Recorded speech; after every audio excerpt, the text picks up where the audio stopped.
Recording in progress.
Everyone. We are now beginning the open session to hear public comment before closed session. Roll call. Councilmember Bonner, Here. Vice Mayor Jimenez, Presente. Councilmember McLaughlin, Here. Councilmember Robinson, Here. Councilmember Willis, Here. Councilmember Zepeda, Here. and Mayor Martinez. Presente. Okay, during closed session, and this is closed sessions for Surplus Property Authority and Richmond City Council. Under Surplus Property Authority, item C1 is conference with legal counsel, anticipated litigation. There's one case.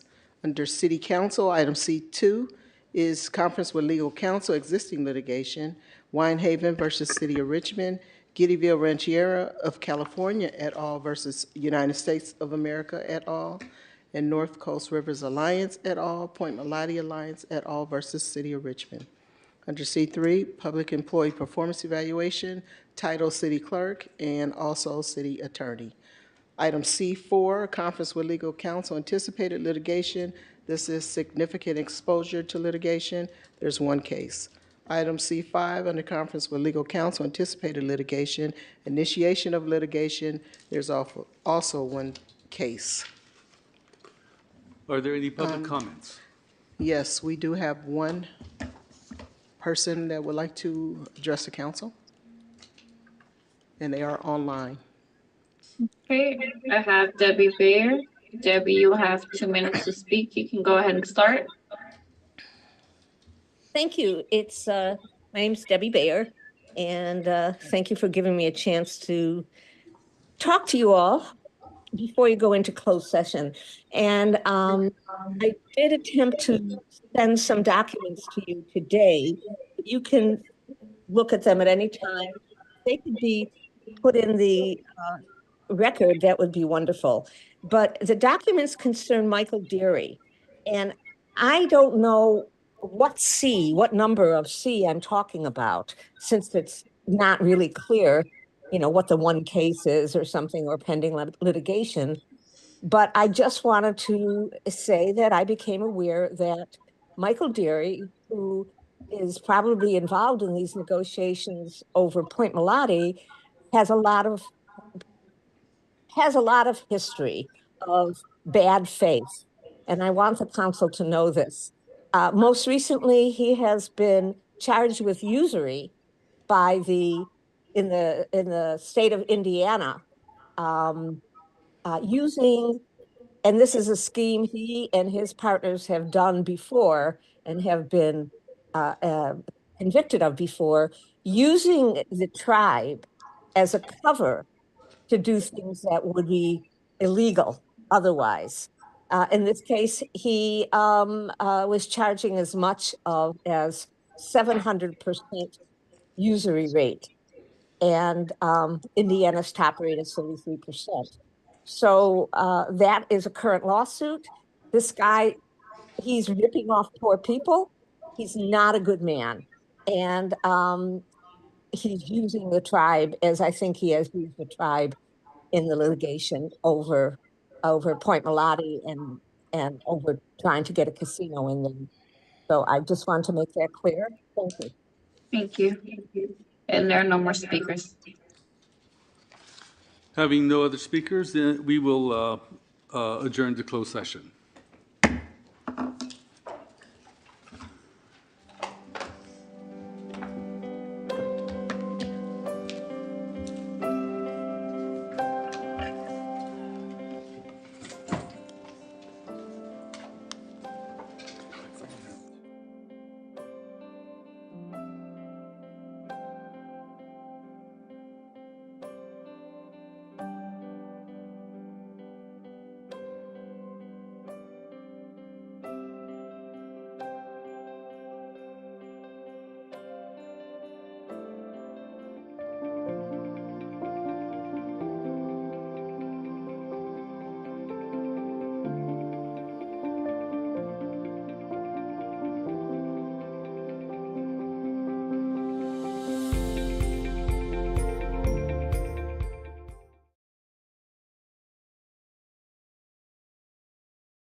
It is now time to start the special meeting of the Surplus Property Authority.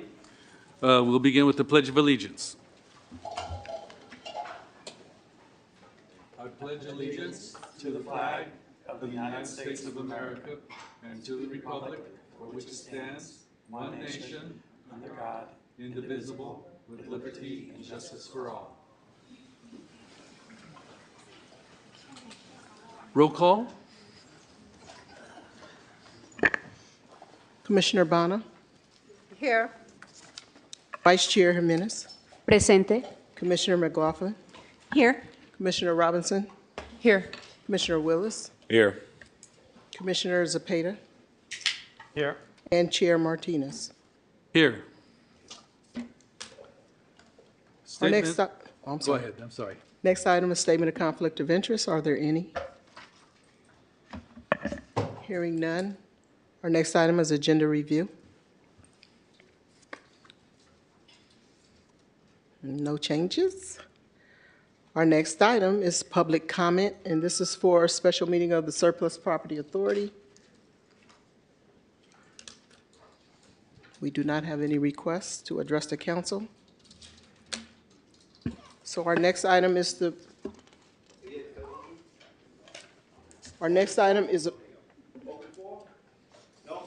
this is for Surplus Property Authority.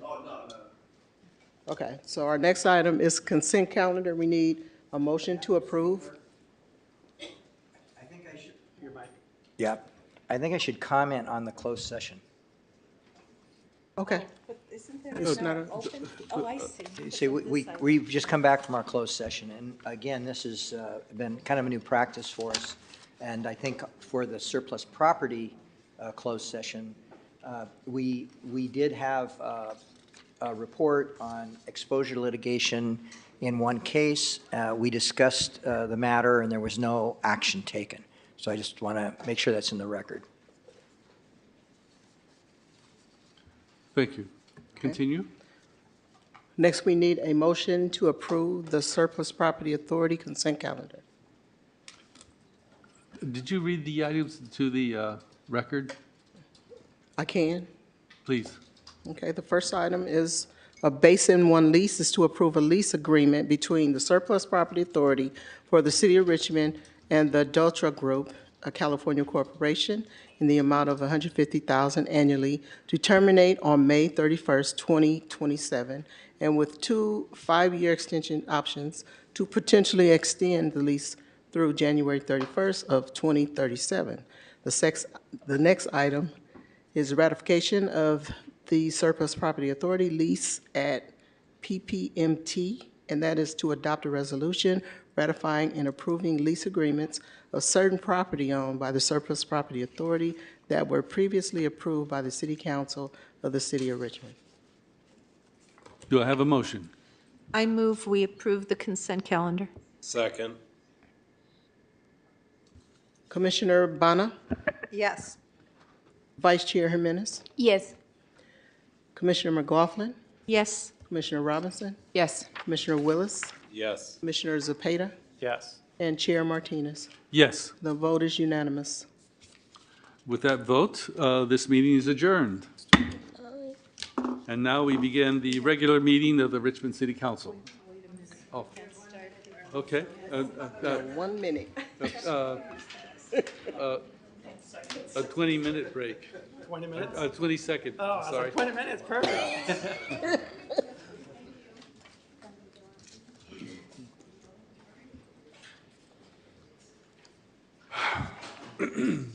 Rush this along.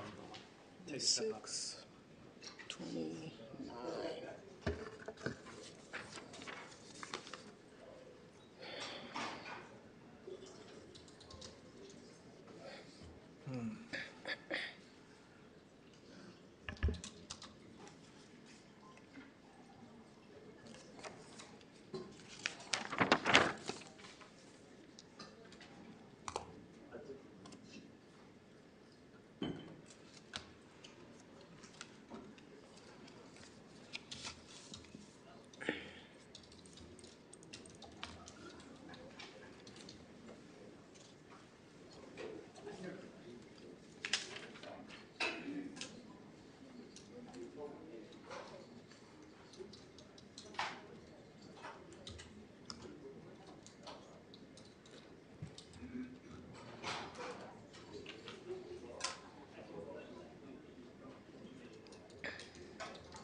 It is now time to start the regular meeting of the Richmond City Council. May I have a roll call? Councilmember Bonner. Let me come back to her. Vice Mayor Jimenez. Oh, I'm sorry. Vice Mayor Jimenez. Presente. Councilmember McLaughlin. Here. Councilmember Robinson. Here. Councilmember Willis. Here. Councilmember Zepeda. Here. Mayor Martinez. Here. And Councilmember Bonner is approaching the dais. So she is here. Yes, Yeah, she's approaching. she is. My weed report says she's getting closer and closer. Here she is.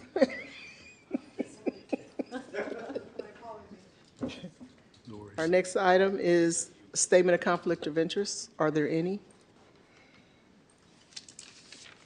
Hearing none. Our next item is agenda review, and it has been requested by the Vice Mayor to remove item V6A, and that is, V6A is under Public Works. It's to approve a second contract amendment with Farr and Pierce in the amount of $450,000. So that has been requested to be discussed at the end of the agenda. And other changes, X3, ordinance creating new business activity classification, Class C, wholesale, and the corresponding rates will be continued to March 5th.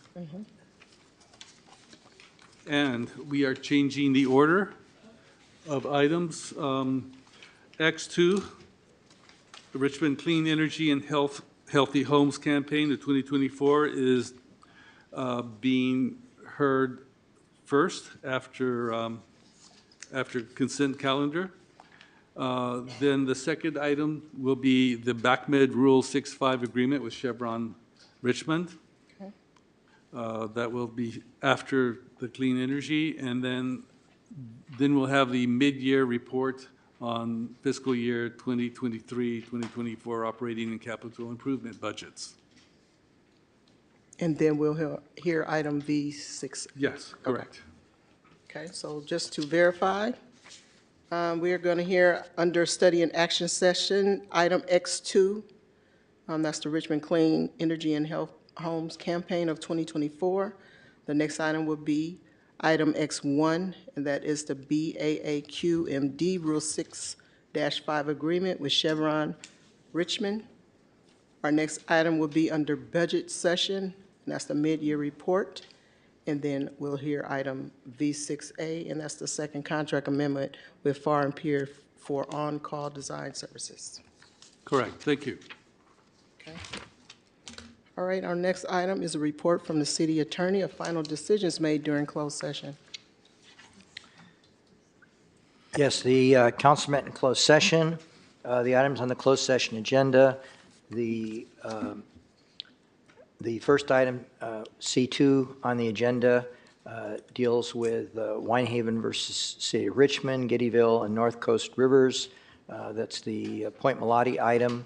We gave a status report on those litigation items. There was no reportable action taken. The C3 item was the evaluation of the city clerk. That was discussed. There was no reportable action taken. The item listed for city attorney was not discussed. The C4 closed session item was also not discussed. That was exposure litigation, one case. The last item, C5, it was a matter of initiation of litigation. That was discussed, and there was no reportable action taken. Our next item is a report from the city manager. Thank you. KCRT, can you please put up the PowerPoint deck? Thank you. Good evening, Mayor, members of the City Council, Shasa Curl, Richmond City Manager. Next slide, please. This evening, we have 5 weekly report items to share with you in the community. Next slide. I'd like to commend Community Services staff in the Recreation Division for organizing a cleanup at the Community Services Recreation Building. It was a great cleanup. There were lots of participants, and the facility looks much better now after the painting and weeding and mulch. I'd like to go to the next slide.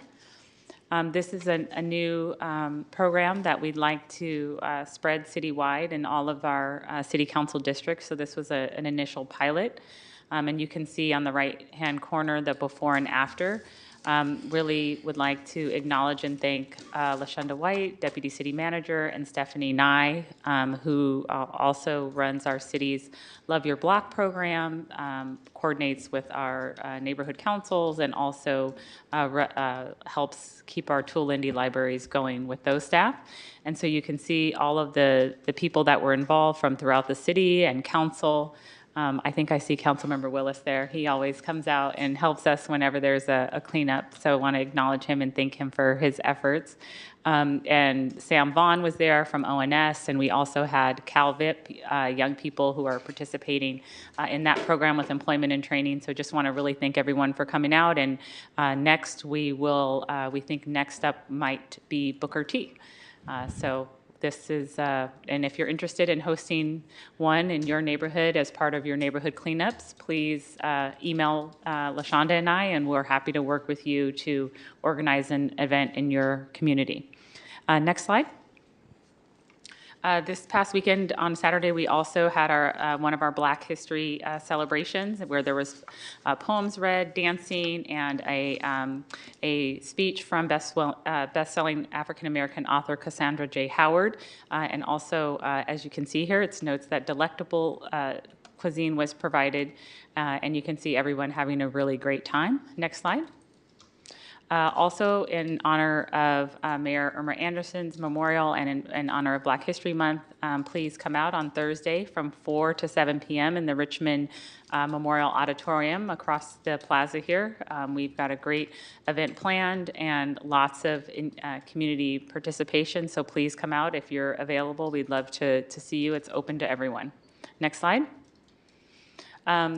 I would like to also acknowledge on your chairs, we received the Governor's Historic Preservation Award today, and would like to acknowledge our Community Development Director, Ms. Lena Velasco, for the work that she has done in leading this work, as well as staff in her office, Planning Manager Hector Rojas. And they also have organized a community workshop on how to get started with an ADU. So if you're interested in having an ADU on your property, please come out on February 28th from 5:30 to 7 p.m. at the Nevin Community Center. We'll have snacks and Spanish translation will be provided. This is one of the ways that we can meet our housing goals is by encouraging more accessory dwelling units in our community. Next slide. Also, the City Council has passed a rent relief program, and so funds are now available. For more information, you can go to the city's website and then /rent relief to learn more about the resources that are available. Next slide. Also, our Richmond Police Department and Michelle Milam, our crime prevention manager, has been working to establish virtual block training again. That will take place also on February 28th from 6 to 7 p.m. If you would like more information, you can email mmilam@richmondpd.net or call 510-620-6538. And so we encourage anyone interested in the community and getting involved with public safety, please participate. Next slide. Thank you. Next item. Our next item is reports of officers, referrals to staff, and general reports, including AB 1234 reports. And this is limited to 2 minutes per council person. Councilmember Robinson. I'm sorry. I saw you through the back of my head. No, I'm sorry. Councilmember Willis. Yeah, I got confused because I was staring right at her too, so I was like, why are you looking at me? Did end up attending that Richmond Recreation cleanup event. You don't really appreciate how heavy mud is until you try to remove sheet from underneath it multiple times, hours on ends. But it was a good event, and I'm glad it turned out well, and there was a lot of turnout. And yeah, I'm excited to hear about the Booker T one whenever that's happening and showing up for that too.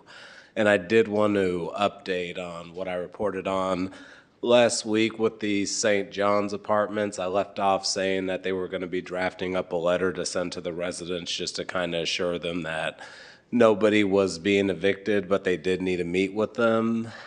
What I read in the letter, there was a lot of apologizing for the confusion and emphasis on meeting, but I'll just repeat at least the phone call I had with them when we went there with the Richmond Rent Program Director. They did inform us that they are just trying to meet with folks, but nobody would be evicted.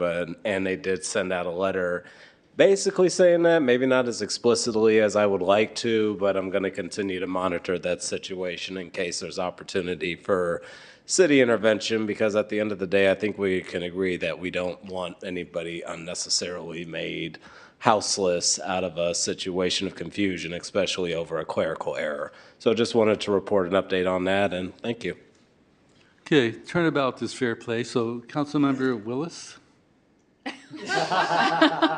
Robinson? I'll be quick. So one of the commissions or committees that I'm a liaison to is the Urban Forestry Advisory Committee. And I just wanted to report that they've been meeting and really working on bringing forward a comprehensive recommendation to the City Council to address the way that Richmond deals with our trees, the trees that are all in the city streets. As council people, I'm sure we all have received lots of complaints about trees. So this committee is focused on, giving recommendations to the City Council about what we could do to better manage our urban forest. So they're going to be coming forward in an upcoming council meeting with some pretty great recommendations, I think, around annual reporting, properly staffing the tree team, dealing with hazardous trees, having a protocol to deal with hazardous trees as well as a budget, and then also mapping and tracking our tree inventory so we understand what we need to properly do to take care of these things so it's not threatening people's homes, sidewalks, or creating other hazards.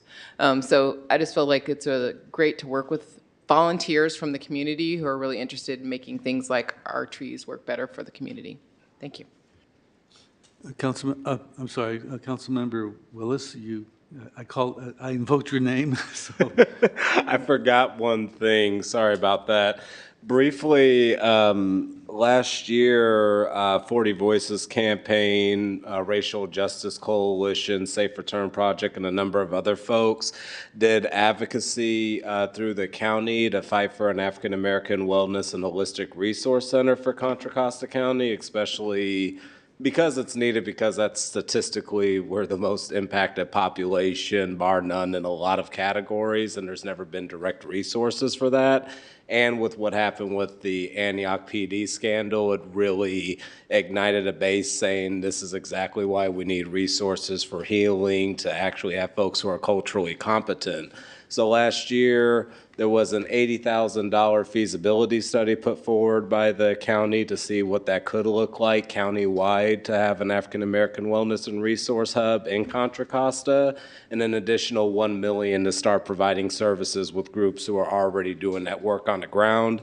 I bring this up because tomorrow here in Richmond at Bethlehem Missionary Church, which is at 684 Juliga Wood Street, from 9:30 to 2:30, 40 Voices is hosting a community conversation about the African American Wellness and Holistic Hub, how it intends to be countywide, what the vision is, the purposes, why it's important now. And because it's happening right here in our backyard, I want to make sure that Richmond has a chance to be a part of that conversation, because it is something that a lot of groups we were a part of fighting for last year, and seeing that it's a reality and moving forward, getting as much community input as possible, especially from people here in Richmond too, would be important. So that'll be tomorrow from 9:30 to 2:30 p.m. at Bethlehem Missionary Baptist Church. Thank you. Councilmember Abana? Thank you. I would like to report that Ms. Lina Velasco and I drove to Sacramento today to receive an award from, on behalf of Gavin Newsom, the governor. The signature is at the bottom here. It was given to us by the governor's Historic Preservation Secretary, and it's a Historic Preservation Award for the Rooted in Richmond self-tour that was done by the commission, the Historic Preservation Commission, pretty much on their own. They applied for a grant and did it, and it's an awesome, rich tour about the history of Richmond. I strongly urge you to download the app and see it, and I have a copy of the program. We were second. We learned a lot about the other preservation programs in other parts of California, including traditional cultural property evaluation report. But long story short, I am the liaison to the Historic Preservation Commission. I didn't have much role in it, but I had the pleasure of going there, being in the pictures. And I feel bad that we didn't even have a meeting this month. We don't have a meeting because the staff that was assigned to the commission resigned, and the other staff are just too busy. I hope the city, and I'm asking my fellow city council members to please consider allocating budget for at least a half-time staff, hopefully a full-time. I know the city manager has been kind enough to give us $10,000 for a plaque, but because we don't have a staff, we have no plans to move forward. We're not doing anything, and thanks to our mayor, the city of Richmond is a World War II heritage city now. We are proud. We plan to make Richmond a local historic attraction. We need to work on it. So I just wanted to let you know I'm very proud, and I had the honor and privilege of receiving this. Thank you. Oh, I have to say there's two commissioners were there. You see them in the picture. Thank you for the picture. Commissioners Caitlin Hibma and Michael Hibma, and we wish other commissioners could have been there with us, especially Commissioner John Hibner, who had worked very hard on this tour, and his place was empty, but it was excellent. Thank you very much. Thank you. I'm sorry, Councilmember, Vice Mayor. Okay. I just. Vice Mayor Jimenez. No, I'm going to promote her to Vice President soon. I just thank you so much. Buenas noches a todos los de ACE, and good night to ACE and SOS who are here in the room. Thank you for coming. Thank you for being here and speaking up about the issues that are important to your community. I just wanted to say that I had been Council Cesar Cepeda, Council Melvin also has been in conversation with the 23rd merchants and other small businesses on 23rd. They just, today, they sent an email saying that throughout the work that we have been doing, they feel happy and that the city is being taking care of the issues that they are mentioning. One of the things that I want to inform is that we have been working with the Office of John Joya, the Health Department, and the Community Development Department here as well, to talk about what are the alternatives for vendors and how we are not criminalizing, but making opportunities also for them to have a fair chance to grow up and be small businesses, even in one of the spaces that we have. So we are working on that, and I'm glad that the merchants are feeling good about what we are doing, and we will continue to work with them. And there is the art corridor that the city council approved some money to start looking at art corridor in the main McDonald and 23rd to improve conditions there. So thank you to the 23rd merchants for the nice email that you sent today, and looking forward to continue working with them. Thank you. Thank you. Councilmember McLaughlin. Okay, thank you. I want to just announce some upcoming events and then make a couple other comments. So I've done this pretty regularly. We've been working, announcing that we've been working on a farmer's market in the parking lot of Marina Bay Park. It's coming along splendidly. We're hoping that it's going to have its grand opening, the launch on March 24th. So it will be a weekly farmers market that's on a Sunday, every Sunday, 10 to 2. If we don't make it, there's some permitting that has to be worked out with the farmers and such, but we hope for March 24th. We have farmers that are committed to have a booth, who have veggies for sale, fruit booths. We have desserts and pies vendors. We have other prepared foods and health products. And we'll have some entertainment. So it's really a great project. Thank you again to Councilmember Robinson, who has been working along with me and with city staff. LaShonda White has been great, as has been park staff. So we're moving forward on this, and I'm looking forward to the launch at the end of March or soon after.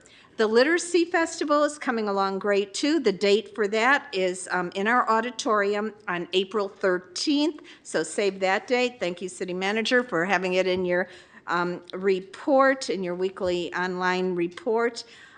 Sisters in Solidarity has its annual event for Women's Day. It will be held on March 16th at Lavanya Dijon. I understand everything's coming along well with that. And I want to say that the tiny village for the unhoused youth is coming along well. It's still got a ways to go, but they're hoping to open it or to start inhabiting the tiny houses at the end of this year in December. So, of course, we need to keep moving forward on our help for the unhoused. And I know Vice Mayor mentioned the SOS members in the audience, and I want to acknowledge them as well and say that, it's really important for everybody to understand that SOS is more than just, picking up trash and mobile showers and laundry, although those are very valuable services they provide.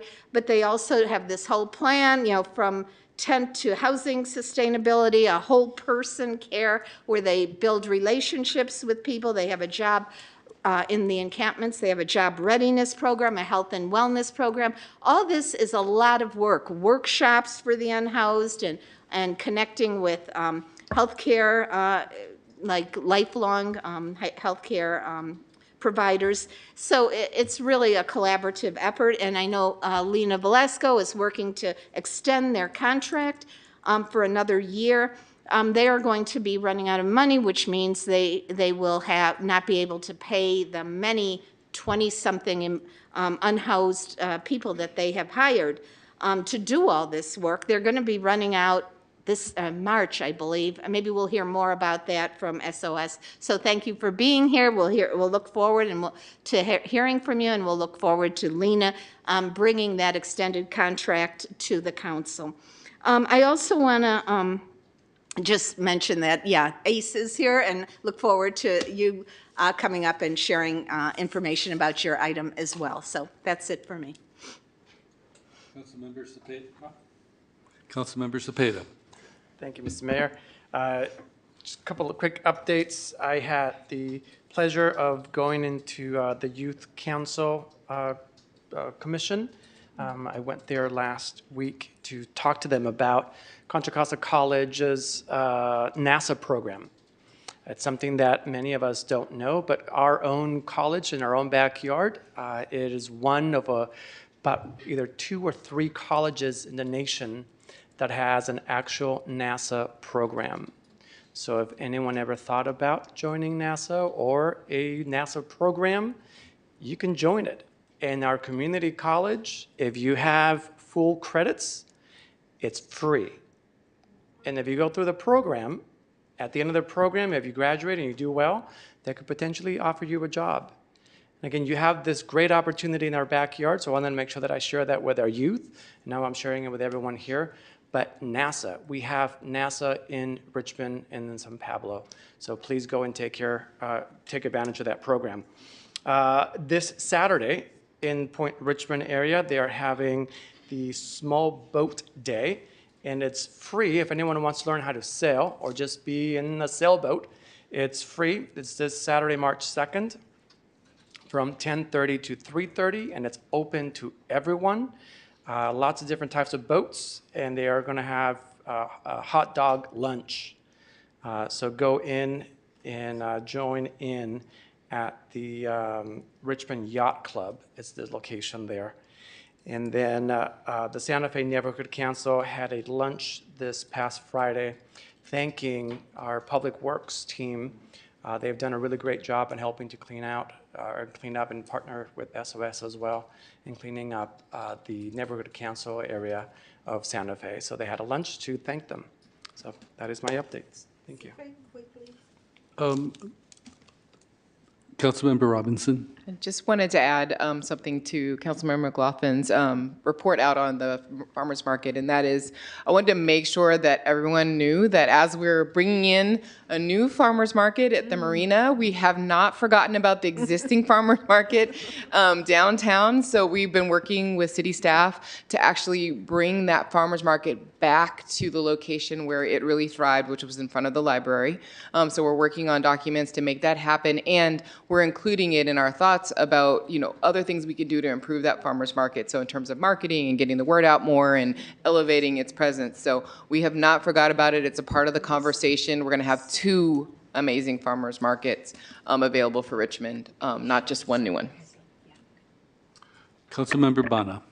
Thank you very much. You may know that I'm very much for home ownership. So when the West Contra Costa Unified School District shared their concern for affordable housing for teachers, I reached out to the city manager's office, and I'm grateful that Deputy City Managers LaShonda White and Lena Velasco agreed to have a meeting with the West Contra Costa Unified School District Superintendent Hurst and Facility Manager Ellen Hooper, and they discussed ways to improve the housing situation for our teachers, especially in Richmond, and the meetings are going to continue with more directions for them about practical steps to be taken by the school district with the support of the city. Thank you very much.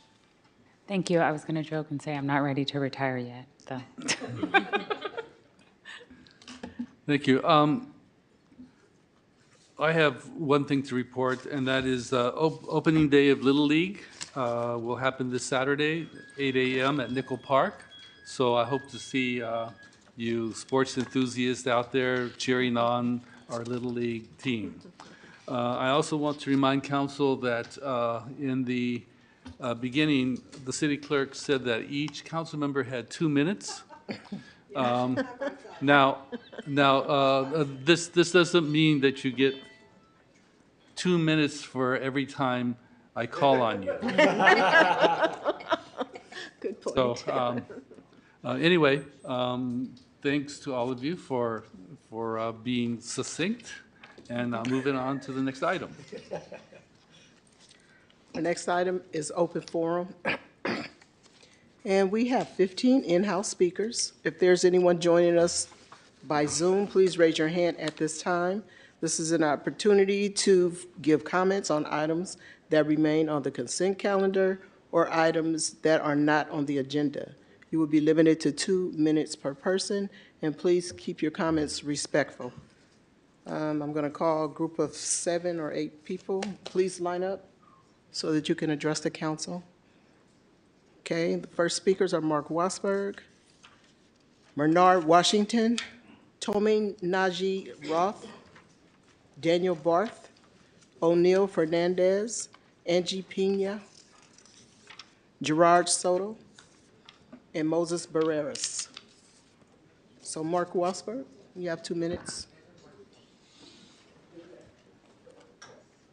Larkin Rowley was a student at Georgia College when she was murdered by an illegal immigrant, some scum that came from Central America. He crushed her skull in. It was Joe Biden's policy, the way because she was murdered. It was Joe Biden that killed her. He's a piece of crap. The state of Texas has every right to secure the border. And the federal government had not secured the border. They even bragged about letting these scumbags, these criminals come into my country. Under the Constitution, the Second Amendment, we have every right to bear arms against these people that's coming into my country and killing us because our lawmakers have allowed this to happen. They want these people to come in. We also have the right to bear arms against the government, to start up a militia. And it's happening. Don't be surprised it's going to happen with all this crap that's going on with the Democratic Party supporting criminals, rapists, and murderers, and then every piece of garbage underneath the sun. The revolution's coming soon, people. And I encourage you, all you true Americans, to go out and buy all the weapons as you can. Because there's going to be some real bad things going to be happening here real soon. This is no joke. With all this crap about that judge trying to destroy Trump, that piece of crap lawmaker, what was her name from Georgia? That prosecutor was going after Trump because she was bragging. You put me in the office, I'll go after Trump. She ain't nothing but a piece of shit. Bernard Washington.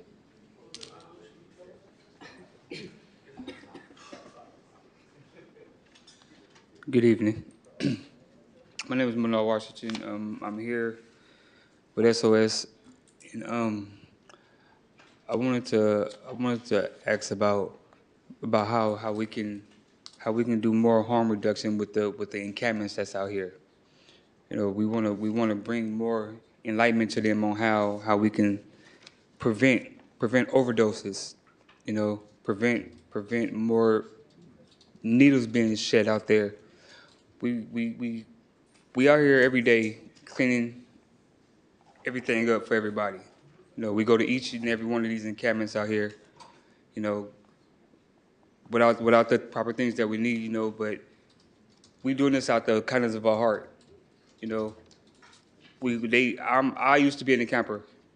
I used to be out there doing the same stuff until they gave me a chance and hired me to be on their staff. You know, and I like it, I love it, because we have a 90-day program that's coming up that more of my crew members are going to be talking about, and I'm going to be the first mentor. I ain't never been a leader in nothing. You know, this is my first time ever being a leader, and I'm going to be able to lead some kids into being adults, to being right, to not going to jail.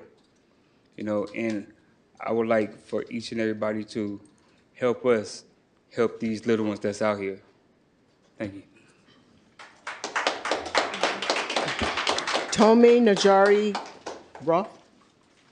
Good evening, Mayor and City Council members. My name is Tomi Nagai Rota. I am the Director of Strategy and Operations for Safe Organized Spaces Richmond. It's great to be back.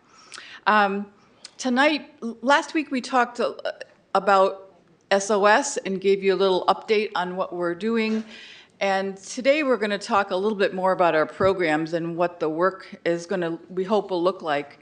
So, and I'm going to talk about our capacity. So over the past 2 years, we have delivered on the contracts we had with the city, and we've exceeded those expectations. So our recent contract set forth 15 tons of trash pickup a month, and over 6 months last year, the middle 6 months of the year, we averaged 27 tons a month. The city tasked us with increasing our organizational capacity, our diversified fundraising, and our individual donations were up 200% in 2023, and our fee-for-service work was up 215%. And we professionalized our financial management, our development function, our online presence, and our communications across the board. We actually achieved so many of our goals that we had set for 2027 that we did in our strategic planning process that we revised our vision and goals, and we'll send those to you. So we're poised to fill this huge gap between encampment residents and services that make for housing sustainability if the city funds our income generation and job readiness work, not just trash and showers. Our staff are eager to accompany friends and peers into sustainable housing, so please fund this work that they feel called to do for our community. Thank you. Daniel Barth. Hi there, and thanks for having us back. I'm Daniel Barth with Safe Organized Spaces Richmond. And as Tommy pointed out, we're not built anymore on promises. We're actually showing our success. And that proof of concept is something that I want you to fully grasp when you're looking at that slide deck that maybe you haven't had time to look at. I will really urge you to look at it because there's different funding sources that are involved in hopefully expanding what SOS does so that we can reach population scale and so that we can achieve those new 2027 goals and this 2030 vision that we have outlined. And you'll see that we're really shooting to expand in a way that serves the people that we see. And if you don't see the people in the encampments, how can we do anything? How can we do anything if we don't even see them? So that's the point of peer accompaniment, and that's the reason why we've been building up talent. And that talent that's been around for 3 years in some cases has stayed because they want to see the organization through. And now the next proof of concept is to demonstrate that we can deliver a 90-day job readiness program. That's just to get the motivation for folks to seek the jobs that they can get, but need to practice for 90 days and be on a very assertive program.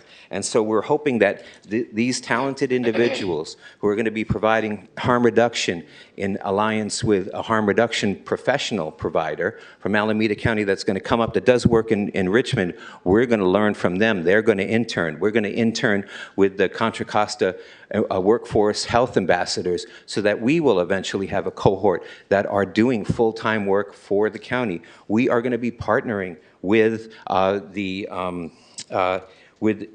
street psychiatry of Contra Costa County. Lots more to talk about. Thank you. O'Neill Fernandez. How are we all doing tonight? I'm O'Neill. I'm the Director of Wellness and Programs for SOS. I know last week I talked a lot about employment for our unhoused. I just want to give a couple of our I feel like I'm echoing. We've been doing a workforce clinic in the last quarter of last year. We started sorry, distracting. We started, let's see, maybe about 5 months before the year's end. And I know within our last quarter, we saw 36 of our unhoused folks become doc ready, a lot more job ready focused, and run through our clinic and into our doors. So that's 36 people. We've had barriers. We're working around those barriers. Like Daniel said, getting people, other specialists, having the employment specialists from GRIP joining us at our warming center is one of the specialists, the workforce ambassadors from the Contra Costa County, our Contra Costa Health joining us. You know, we're trying to build all of these things to get them. So that's 36 people that didn't 4 months ago have the ability to even apply at McDonald's. And now they are looking at us going, what can I do next? And we're trying to provide any employment. I know the focus is to get everyone to a career, but we're not there yet. When I said that last week, we had a gentleman that came after me and he sat here and said, I'm not ready for that 40-hour week. Well, I want to be able to get them. If McDonald's is the right job for you, that's still a paycheck and that's still a healthier choice than going out and doing some of the things we're doing in the streets. You know, speaking from when I was out there, you know, this is a healthier choice. A minimum wage is better than stealing the copper on the side of the road and getting shocked or getting arrested and living, you know, spending some time in jail. I'd rather see minimum wage. Our program, we have, sorry, I have 8 seconds. We have 48 people that could be in our 90-day program, 32 that we're expecting to accomplish and fulfill that program. With Your all time of the has curriculum expired, there, sir. Sorry, 96 would get through our curriculum. Angie Pena. Okay, Okay, in the past 3 years, while working for SOS, I have met a lot of great people that I can call my family today. I've witnessed a lot of people from being unhoused and being able to trust anybody or open up to receive help with our resources and services SOS had to offer. At SOS, I am with the shower power team, and I also work with the laundry services as well. And as time went on, working for SOS, and being able to relate to the unhoused, I didn't show any judgment. I didn't criticize them. I was able to relate to them, and it made them feel comfortable with opening up and showing and trusting and being able to, express, feelings and things that they need and whatnot. And it.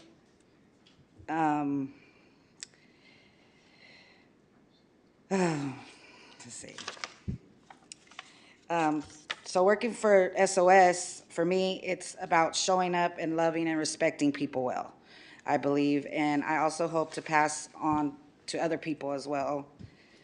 The new services that SOS has to provide for the unhoused would benefit, I believe, because it's giving them back the self-confidence and the motivation to go back while transitioning back into society. And I feel that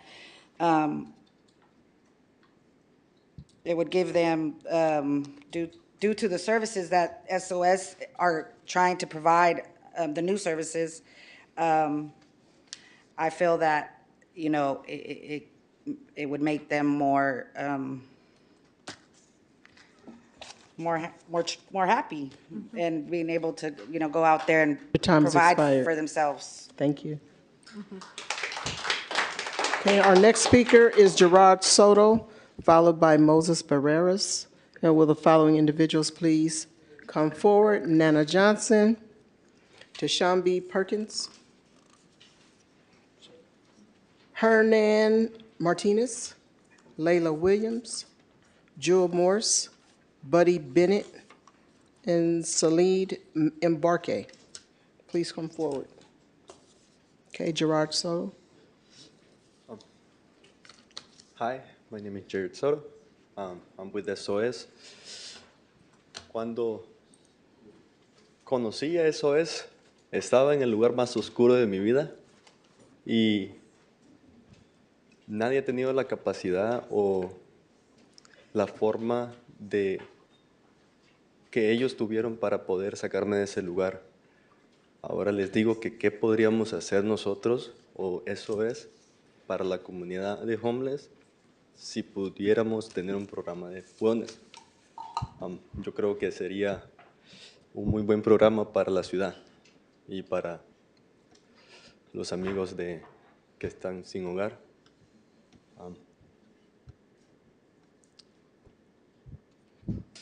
SOS knows how to talk to you with respect, because that's the one thing that I think a lot of people don't get when they're in the situation. It's respect and just a little push. And I think that this program could help us a lot and just help people that just feel lost, because that's what I was. I was lost. I didn't have any respect for myself. I didn't have any love for myself, and they gave me my love for my own self back. And I just cannot imagine what we could do for our community with that help. I thank you for everything and for the work that you guys do to help. And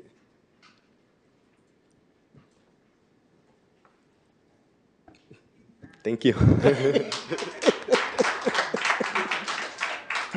Moses Barreras.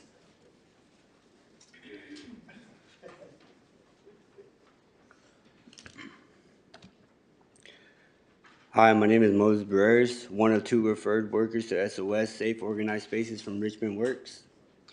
Coming from a homeless background and lifestyle, I can relate to a lot of people and families that are involved with SOS currently right now. I currently reside at Bay Area Men's Rescue Mission shelters. Since I've been there, I've come to know fellow men who know the struggle of being homeless, being down and out, and not knowing what to do for work or choices to make in life. During these conversations with these men, I mentioned how I found SOS, and I mentioned the resources it has to offer. And now I have brought 2 men to SOS, a 90-day program, and we'll have many more to know what SOS, our 90-day work program, can offer and will do to mold and shape themselves, getting them from tents to homes, even from shelters to homes. By coming in and joining us not only as an all-together building crew, work, and team, but most important as a family-based build.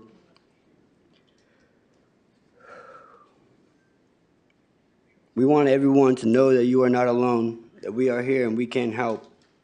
Thank you. Much appreciated. Nana Johnson.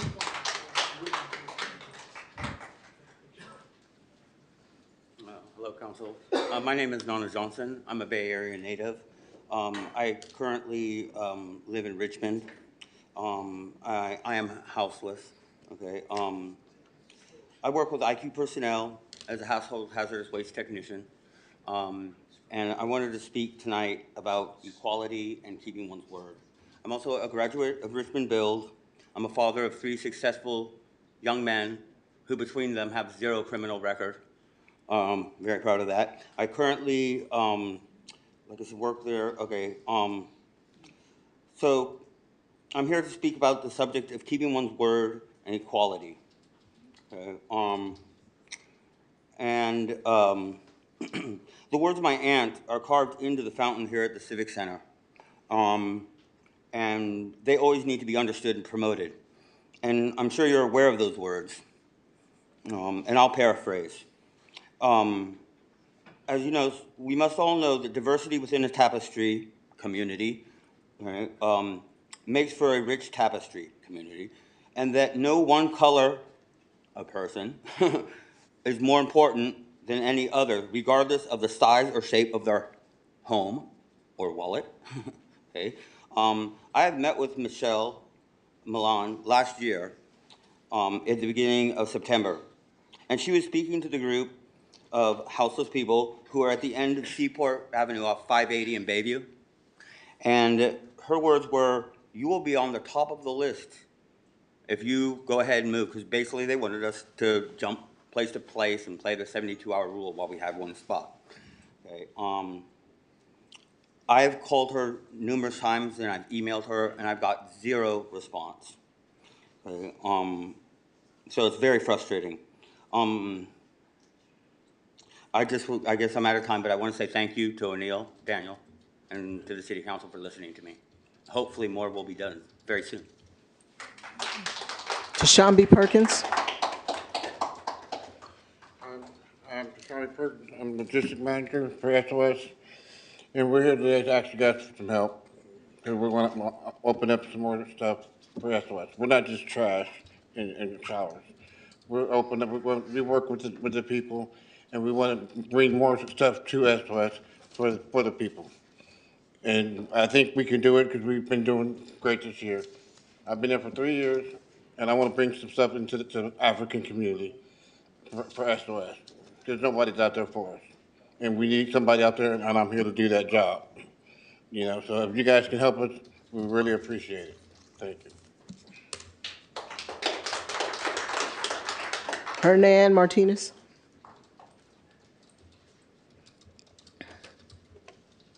Hi, how you guys doing? I'm Herman Martinez. I'm the safety ambassador. I just want to say, Melvin, I don't know if you remember me. I'm Anna Pineda's son. I wasn't recognized with too long hair, but well, I'll be one of the ones that opened the wellness center, and pretty much I'm sorry I didn't write none of this down, so it's coming off from the heart. You know, I'm one of the ones that opened the wellness center. You know, pretty much we're gonna playing a big role on people not you know, if they're gonna do something, do it with less harm to themselves. Pretty much, for example, like, we say like, all right, we can't stop people from doing drugs and stuff like that, or use needles, but educate them about it, so they'll cause less harm to themselves, you know what I mean? Because I'm tired of losing people, to drugs and stuff like that, and, especially fentanyl. Fentanyl is the devil, you know what I mean? Like, I lost a lot of good people to fentanyl, and SOS made it possible for me. You know what I mean? I'm one of the ones that used to stay in Camperland in Camet, the Castro. And they made it possible for me to try to fight. I'm fighting full custody for my son right now. With the court of Colorado. So that's going really well for me, and it wouldn't be possible for them. You know what I mean? And talking about the streets, I've been shot, I've been stabbed. You know what I mean? I'm still here. You know what I mean? Thank to the grace of God. You know what I mean? And they changed my life around for me, and I'm no longer worrying about people trying to stab me or shoot me or even committing crimes, And cause I did do a little time like 2 years ago, and then when I got out of there, I just changed my whole life around, you know what I mean? Cause what made me the most happiest in this world is my son and my family right here, you know what I mean? And I just want to say thank you guys for listening to what I have to say. Thank you. Layla Williams. Good evening. I'm Layla Williams. I'm the site coordinator for our Warm Hands Welcoming Center that is going to be opening on March 11th, hopefully. And we have, well, I have a question. Have you ever thought about waking up in the morning and being pushed out of where you sleep to, out into the cold and nothing is open, you can't go anywhere to be warm because it's too early in the morning, but you have to leave where you're at? That's what a lot of people are experiencing here in Richmond. And with our Warm Hands Welcoming Resource Center, we should be able to help people feel like they have somewhere to go and get the resources and the help that they need to move forward and hopefully get off the streets so they don't have to be woken up early in the morning and forced out of where they sleep. We have been working close with the other service providers in Contra Costa, like CORE, and we're with that connection, we're reaching, I think, more of the unhoused community and building more relationships and trust with everybody. And thank you for your support. Have a good night. Jewel Morse.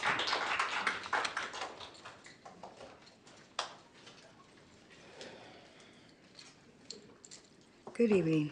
My name is Jewel Morris. I'm here on behalf of SOS. Today, I believe, is about the plans for the near future of SOS to collaborate with others while running a new community wellness center at the main yard of SOS, which is off Cutting on South 2nd Street in Richmond. I myself am all for this newest addition of beneficial resources to our growing clientele. I know there are many individuals within our homeless community here in the city of Richmond, which could definitely benefit from any type of help regarding things like citizenship, job preparation, such as learning new skills or how to interview or fill out applications and resumes, and many other things like getting IDs, California IDs, and social security cards, and benefits like food, monthly help with food, free phones. We're possibly going to have free phone signups and help with medical signups with Lifelong, and as well as a few other great opportunities to better our beautiful community and the people that we've had a pleasure of coming in contact with along the way. This road has been a blessed road since I've started. I've been with SOS for 4 years now. We've covered many miles within our city limits and have been blessed along the way. And I would just like to give thanks to all the people who have contributed to our cause and ask that people continue to help with this genuine concern to better our environment and the individuals of our homeless community. Thank you. Buddy Bennett.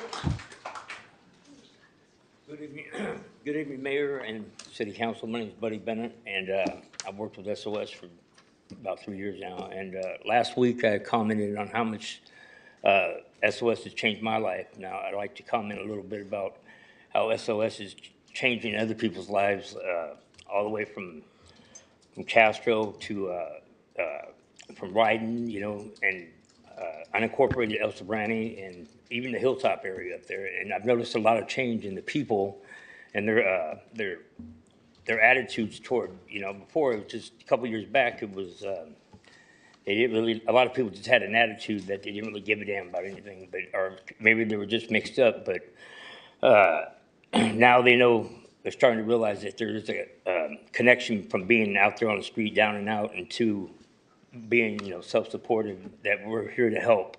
And so they're helping us out a lot more. I noticed because I was at the Castro just earlier today with my coworkers cleaning up down there, and it was clean. Pretty much it was clean already. And it's just everybody, you know, the attitudes and everything, it's more positive than it was negative like it was when I first started here. So I just want to make mention of that. And we came this far, let's keep going. Okay, that's all I have to say. Thank you.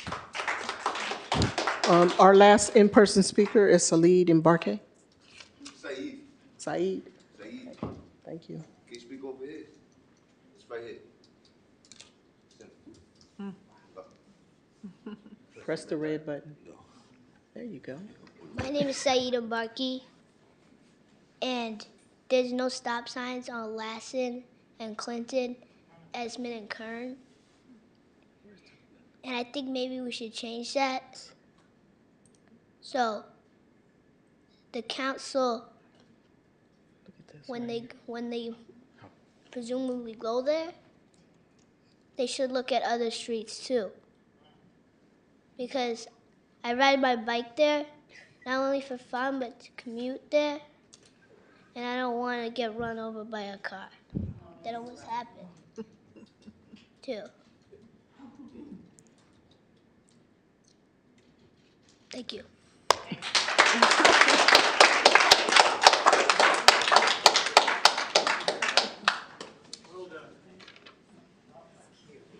Okay, we have speakers online. Okay, we have two speakers. We have Oscar Garcia and Tanya Rusquino. Oscar Garcia, you'll have 2 minutes to speak. You can go ahead and start. Hi, can you hear me? Yes. Hi, my name is Oscar Garcia. I live in the Iron Triangle, and I'm also president of the Iron Triangle Neighborhood Council. I participated in a meeting last week with the 23rd Street merchants. First of all, thank you to Councilmember Zepeda for attending. Greatly appreciated your participation in the meeting. And I wanted to bring to light that there's a lot of smoke shops in the 23rd corridor and along 23rd Street. This is bringing unsafe conditions to multiple neighborhoods, to the north and east, to Building Woods and the Iron Triangle. And this needs immediate attention from our city council. My understanding is this has a lot to do with there not being a regulatory unit anymore in the city. There's no one regulating these facilities, even though Richmond has a pretty extensive anti-tobacco ordinance, but there's no one enforcing it due to the cuts in the police department. So please focus on this. This is very important. And the 23rd Street merchants are very unhappy about this as well, as noted in the meeting last week. I also wanted to highlight that the merchants are also are unhappy with the spike in crime. That also needs to looked into more. So please focus on these two items: the explosion in smoke shops, and also the increase in crime on 23rd Street. Thank you. Thank you. The next speaker is Tanya Ruskino. You'll have 2 minutes to speak. You can go ahead and start. Hi, hi everyone. My name is Tanya Resigno. I work with. Can you hear me? Yes. Okay, sorry. So I work with Core Homeless Outreach. I'm actually the Richmond Care Coordinator, and I love Richmond, by the way. It's definitely the most need of the out of the core teams. SOS has been a huge part with Core. They're a huge help. We work together very well, and I was on the Castro team, the encampment, and they were a huge part of that as well, that success. And I send a lot of my clients to SOS, and they help get them started to work, and I just see the difference it makes. And so I also work with Michelle Milam, Jesus, Lena. I love Richmond, and I appreciate all the support that we have out there. So that's all. Thank you. Thank you. And there are no more public speakers.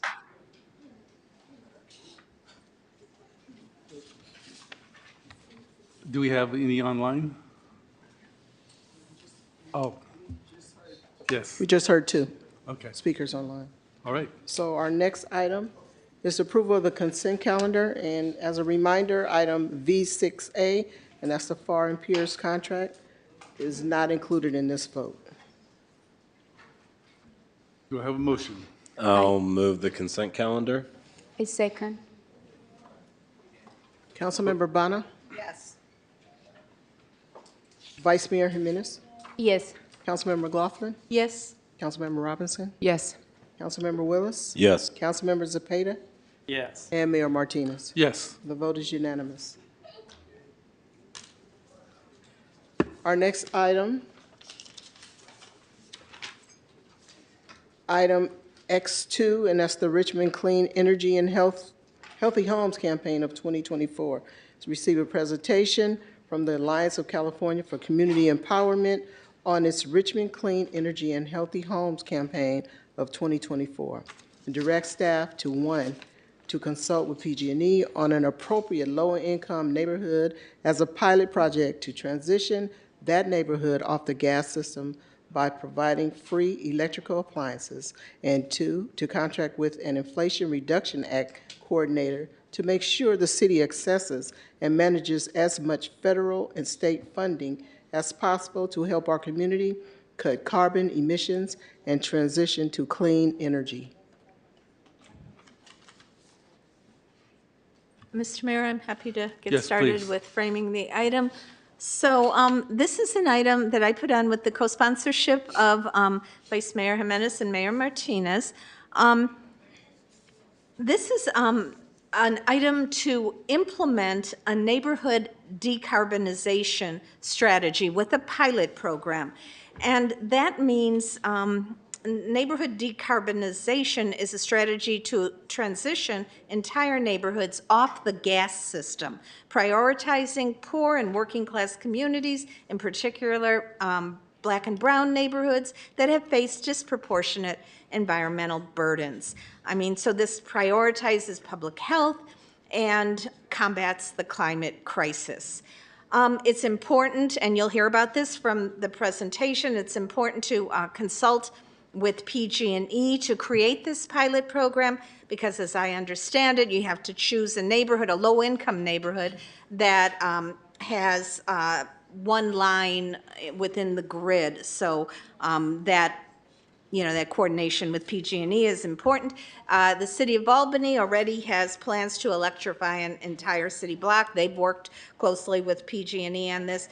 And also Cal State University, Monterey Bay, is working with PG&E to retire a natural gas pipeline, which and to electrify the whole campus. So these are projects that we can learn from. And I also want to say that another piece of this is to hire an Inflation Reduction Act coordinator, and that's would be a consultant who can make sure the city is taking advantage of all the grants and that are available, especially through the Inflation Reduction Act, to pay for this pilot project. That's critical as well. And also, this has to be a community-driven project, a community group to do the outreach to the neighborhood, to explain it, the process, and hear input. The idea would be we need the grant money to, and you'll hear more about this, to purchase electrical appliances for this low-income neighborhood so they could retire their gas appliances. And it's important because wealthier households could buy electric stoves and stuff independently, but and they should. And when they do that, there are fewer people on the gas grid. So for these low-income neighborhoods, rates will skyrocket. So this idea is to help them by helping them get these electrical appliances. The last thing I want to say is that I talked with the city manager about this, and this would be under our Environmental Initiatives Division, and right now that is Samantha Carr. You know, that was initially envisioned as a larger department since environment and environmental justice is so important in Richmond, but right now it's just Samantha, and we are in the process of hiring another staff person. So that staff person I think is being expedited, trying to get them on board ASAP. We want that person to come on board first before the RFP goes out, because that person could help create the RFP to get the consultant on board who would manage this program. So I'll leave it there and ask my co-sponsors if either of you would like to say anything.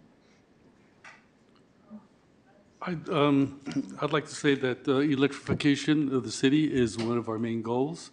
It's a direction that the entire state needs to move in, and I'm very happy that that all these forces, the housing and the energy forces, are banding together to make sure that we have affordable housing as well as safe housing and energy sources for everyone.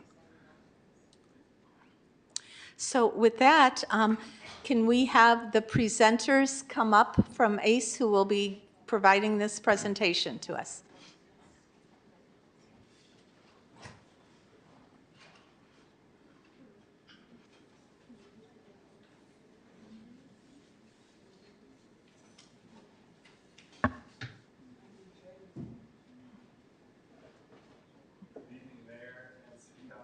Press the button, the red button. There you go. My name is David Sharples with the community group ACE. Buenas noches, mi nombre es Blanca Retano y soy miembro de ACE de Richmond. Good evening, my name is Blanca Retano and I'm a member of ACE Richmond. And we're also joined by Becky Menton from the Building Decarbonization Coalition. Hello, good evening. Very happy to be here. Thank you. And Blanca is going to talk about what is ACE. ACE es una organización comunitaria con más de 18,000 miembros en todo California. ACE is a community organization with more than 18,000 members in all of California. And we're here tonight to talk about ACE's Richmond Clean Energy and Healthy Homes campaign, which is focused on making Richmond a clean energy leader through neighborhood scale decarbonization. Next slide. Oops. Can we get the slide up? It's not, Oh, sorry. we have nothing up yet. KCRT, can you please display the presentation for item X2? Thank you. Okay. Thank you. Next slide.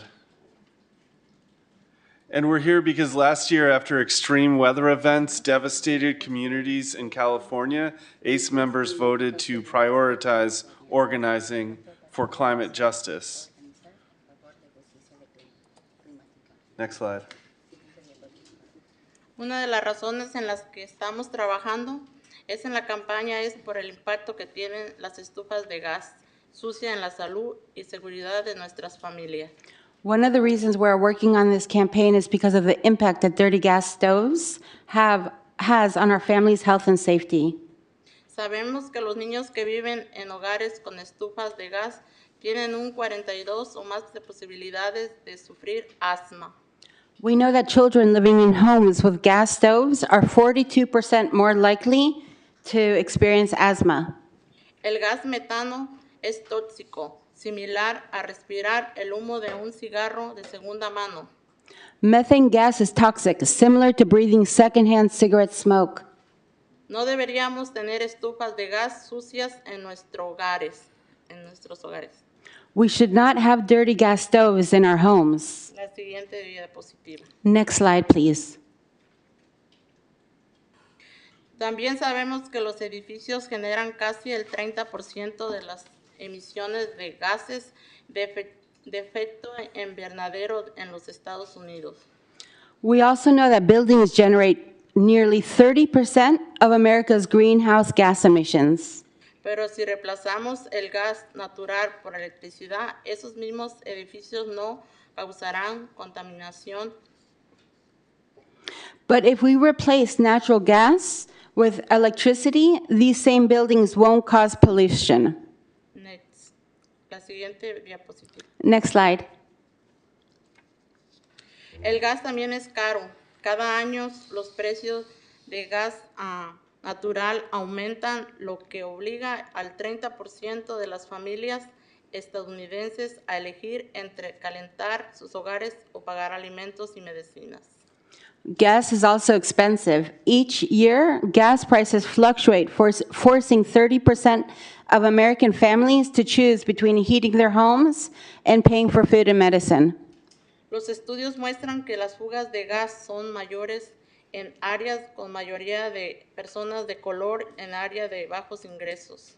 Studies show that gas leaks are higher in areas with a majority of people of color and in lower income areas. Debemos asegurarnos de recibir los beneficios, debemos de asegurarnos de que estas comunidades están protegidas y sean las primeras en recibir los beneficios de la descarbonización del edificio. We must ensure that these communities are protected and are first in line to receive the benefits of building decarbonization. La siguiente diapositiva. Next slide. And now we're going to hear from Becky Menton with the Building Decarbonization Coalition.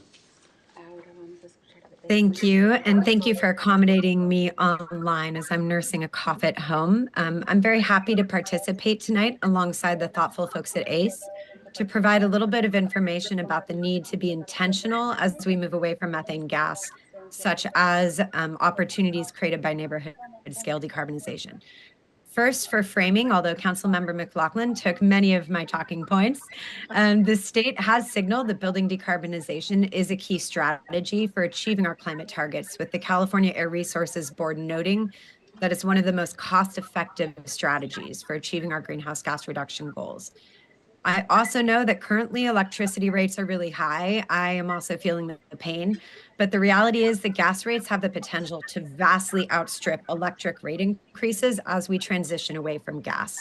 A little bit more about that. This is because the fixed costs associated with maintaining a safe and reliable gas system are covered only by the customers who are receiving gas service. As more and more customers start to move away from gas and transition to zero emission buildings, that shrinks the rate base of those customers who can cover those fixed costs, leaving fewer and fewer customers across whom to spread those. A note to consider, this is expected to hit California's disadvantaged communities hardest. In order to ensure that the communities who've contributed the least to the climate crisis are not the ones who are hit first and hit hardest, there's really a need to prioritize centering those communities as we move forward in this transition. The existing investments in the methane gas infrastructure are really high. I have numbers on the slide here that were pulled from a California Public Utilities Commission staff report. And I will note that these are just relevant for PG&E service area.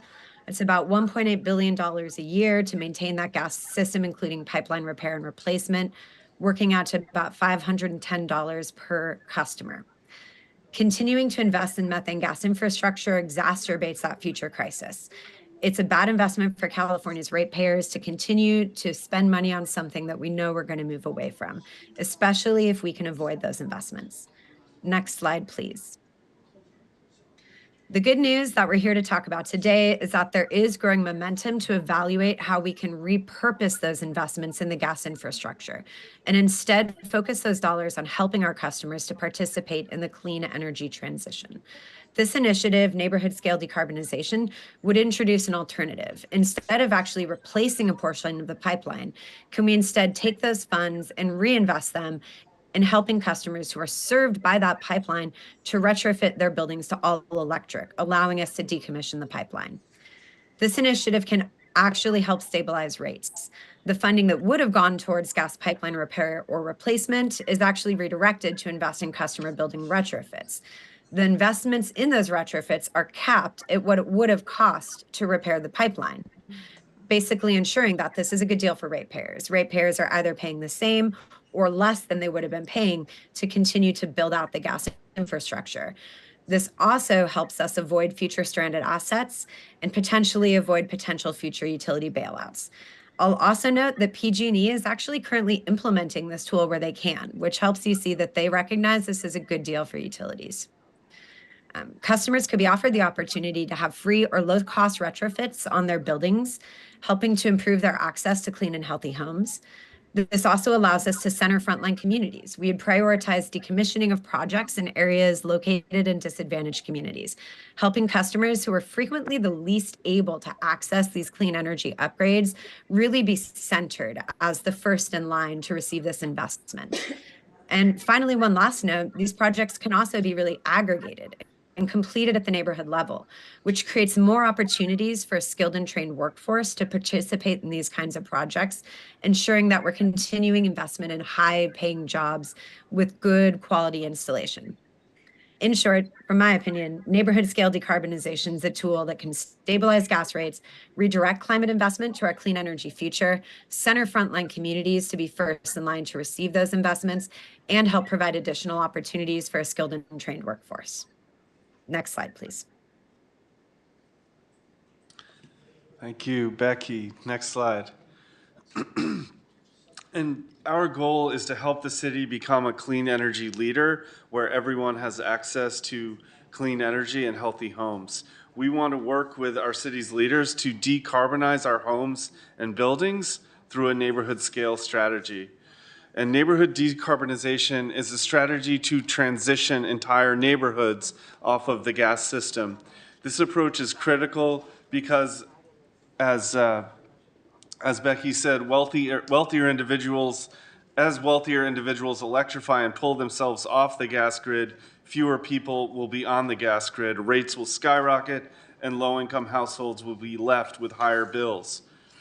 We can prioritize public health by working with PG&E and utilizing IRA funding to provide free induction stoves and replacements for emission-causing appliances like gas heaters, washers, and dryers.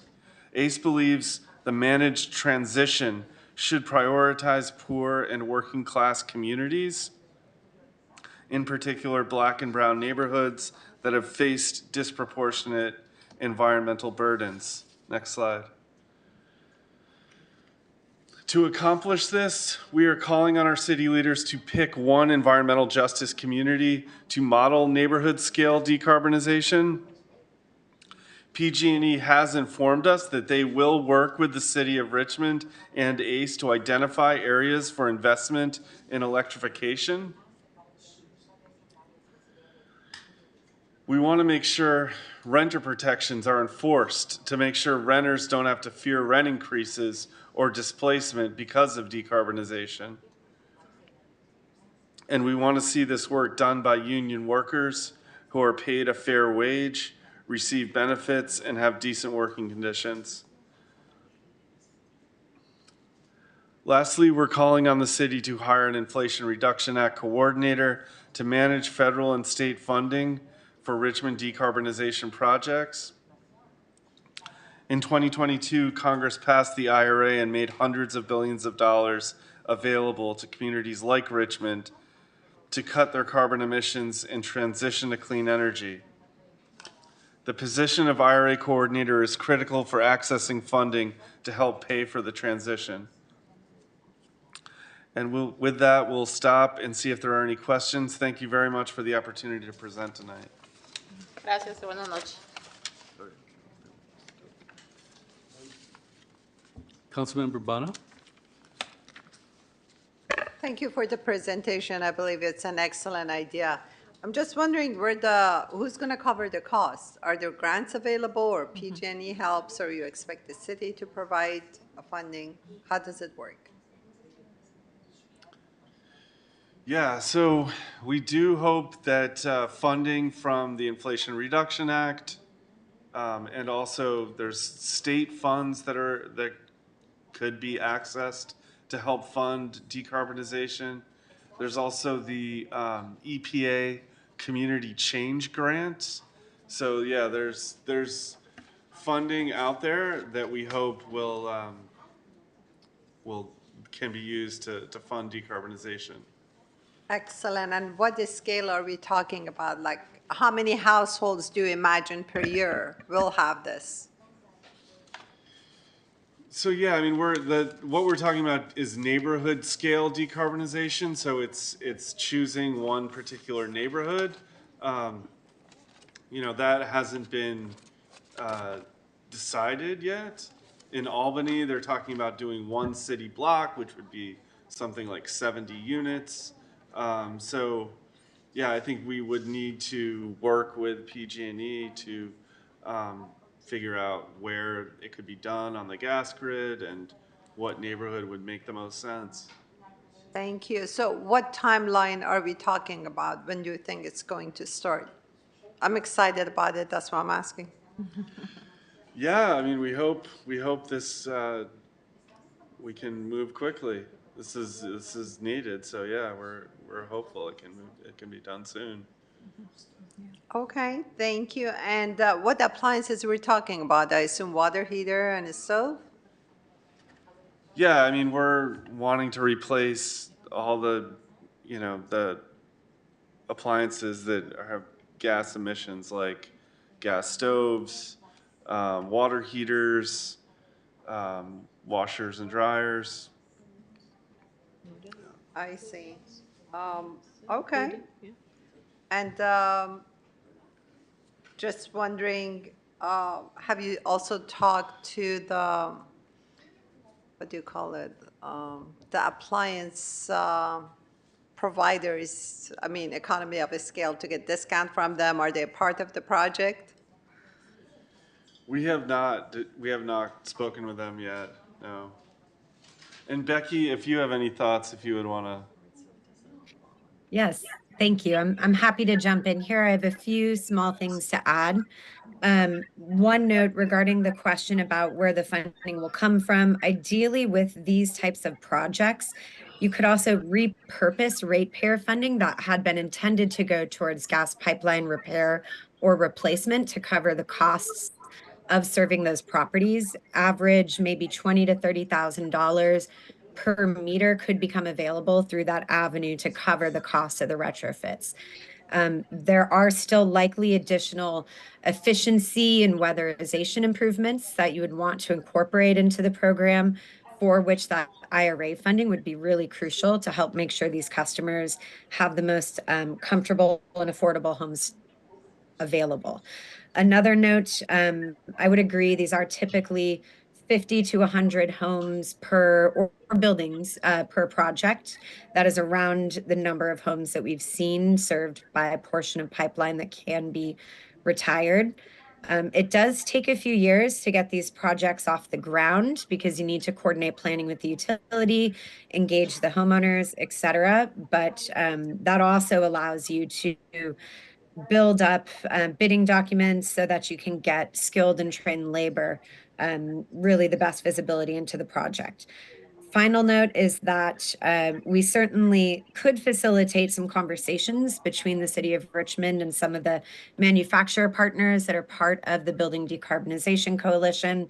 We have many manufacturer partners who develop these appliances and build and sell these appliances for all electric buildings that have stepped up to state their commitment to serve California and meeting their targets. And that could be one avenue that we could help make connections on. Excellent. Thank you very much. It's very exciting, and I'm glad you're informing the city now because the city needs to have enough inspectors to go through the change and installing new appliances. Good luck. Thank you. Doria? I'm sorry, Councilmember It's okay. Robinson. So I'm so excited to hear about this project. I think it's great. I think I was like, what are all of these emails in my inbox earlier? Now I'm excited to hear what it was all about. This is great. I do have a couple of questions. One is, I know the community change grant is a rolling grant application, and they're going to start funding in July. And they believe they'll probably run out of money before the end of the grant term in November, like more like August. And so I do wonder if you've considered that. And I know that there was an intention to apply after we get somebody on board, but we might miss that window. And I just wondered if you've considered. There's a lot of people trying to go for that grant. It's a $10 to $20 million for these types of projects. So. Yeah, we are talking to our national organization, Center for Popular Democracy, about that and trying to get some technical assistance on that. So, and would love to talk to the city about applying for that. Yeah. It could be a $15 million grant that could really help fund decarbonization here. Do you have an estimate of how much it would cost for a neighborhood for 50 to 100 houses, a ballpark? Is that, Becky, is that something you could? Yeah, absolutely. I will also point, we can provide access to a study that E3 GridWorks and Ava Community Energy did when they looked into scoping out these projects. But typically, $20,000 to $30,000 per home is the level of investment that we would expect. So about, I'll have to do some back in the envelope math, but that's the per home figure. Yeah. And then the other thing that really just comes to mind, and it has nothing to do with this project. This project is great, and it's not really your responsibility, but I do wonder about the reliability of our grid. You know, given the current demands, power goes down often. And I wonder about whether or not there's another solution that we could also think about and fund. Maybe it's like redundant microgrid or some kind of local electric generation that could be kind of a backup source, so that, you know, one of the things kind of growing up that we always liked about having a gas stove was when the power goes off, you can still cook. And I just wonder if there's thought, you know, if this is the only project that ACE is moving forward, or are you thinking about, you know, kind of like a holistic approach as well, like other things that need to be in place to make these kinds of transitions? Not that it's your responsibility, just curious. Yeah, I mean, we're open to, you know, we're not experts on this by any means, but yeah, we're open to hearing about. You guys are so amazing when it comes to advocacy, you know? And maybe one of the things, just to plant a little seed, is, you know, PG&E is a one-stop shop. They've got, it's like the whole California is a company town. And I just, you know, we have few alternatives when it comes to getting our electricity, and especially the infrastructure related. So just putting it out there. Thank you. Thank you. Councilmember Cepeda. Thank you, Mr. Mayor. Great presentation.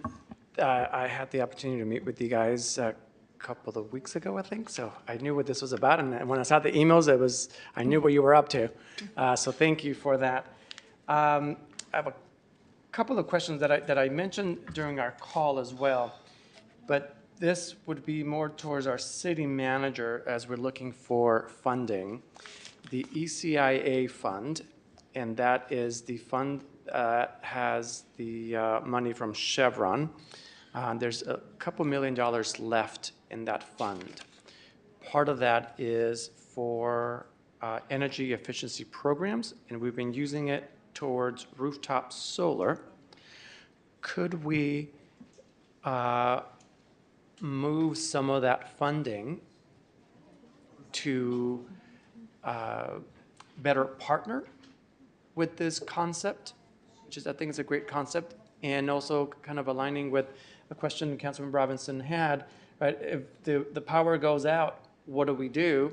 Well, if we make sure that the houses that are getting this type of remodeling have rooftop solar, right, then we answer the question there. And ECIA funding, as I keep bringing up all the time, we have it. And it looks like from the budget that we received back in December, the rooftop solar bucket, I believe we have a couple $1 million left in there. Mayor, if I may. Yes. Thank you. That's a really good question, Councilmember Zepeda, and I'm so pleased that Samantha Carr, our environmental manager, is prepared to answer questions to staff. Will, as always, move forward as directed by the council, but I think she has some ideas on some existing synergistic policies that we can use to expand the program that's being proposed this evening. Thank you. Good evening, Mayor, Vice Mayor, City Council members, and thank you so much, ACE, for coming here this evening. We really appreciate the presentation and the goals that were presented this evening. Absolutely, we fully support decarbonization and transitioning to electric appliances and transitioning neighborhoods with a focus on equity and supporting neighborhoods and community members with this transition. I do want to, so great questions that were raised, and we really appreciate the opportunity to discuss this further, as well as support to apply for the different and many grants that are available to support with this effort, these efforts. Yes, absolutely, we want to do solar. Yes, absolutely, we want to do energy efficiency and electrification of appliances. With the ECA funding, we have partnered with Grid Alternatives to install over 500 homes with no-cost solar for low-income homeowners. That started in 2018. And through the TCC grant, we've been able to expand that program and expand that partnership with MCE to work to not only couple the no-cost solar, but also the energy efficiency upgrades and electrification of appliances. So we are currently utilizing a portion of those ECA fundings to support with that transition and transition away from gas appliances. So yes, the short answer is yes. Now, the other question to that wonderful answer, which is yes, we always love yes.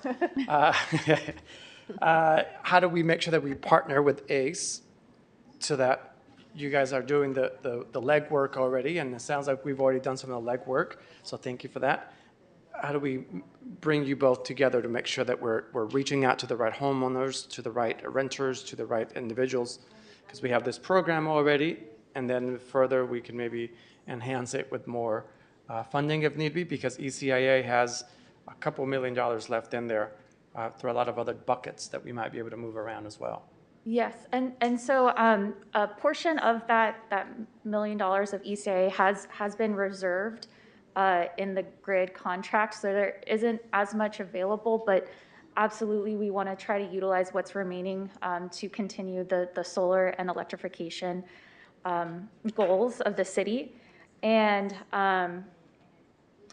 definitely we feel like partnership with ACE is very crucial to be able to do outreach to the different neighborhoods of the TCC communities and to try to get them signed up and participating in the programs.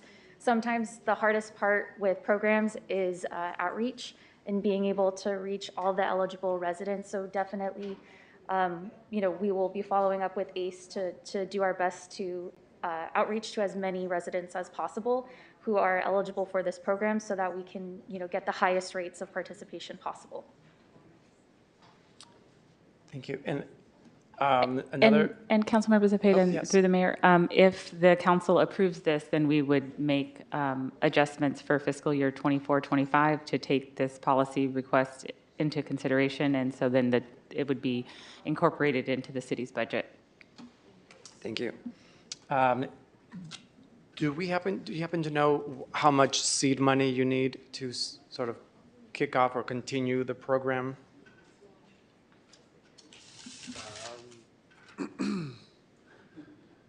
Well, yeah,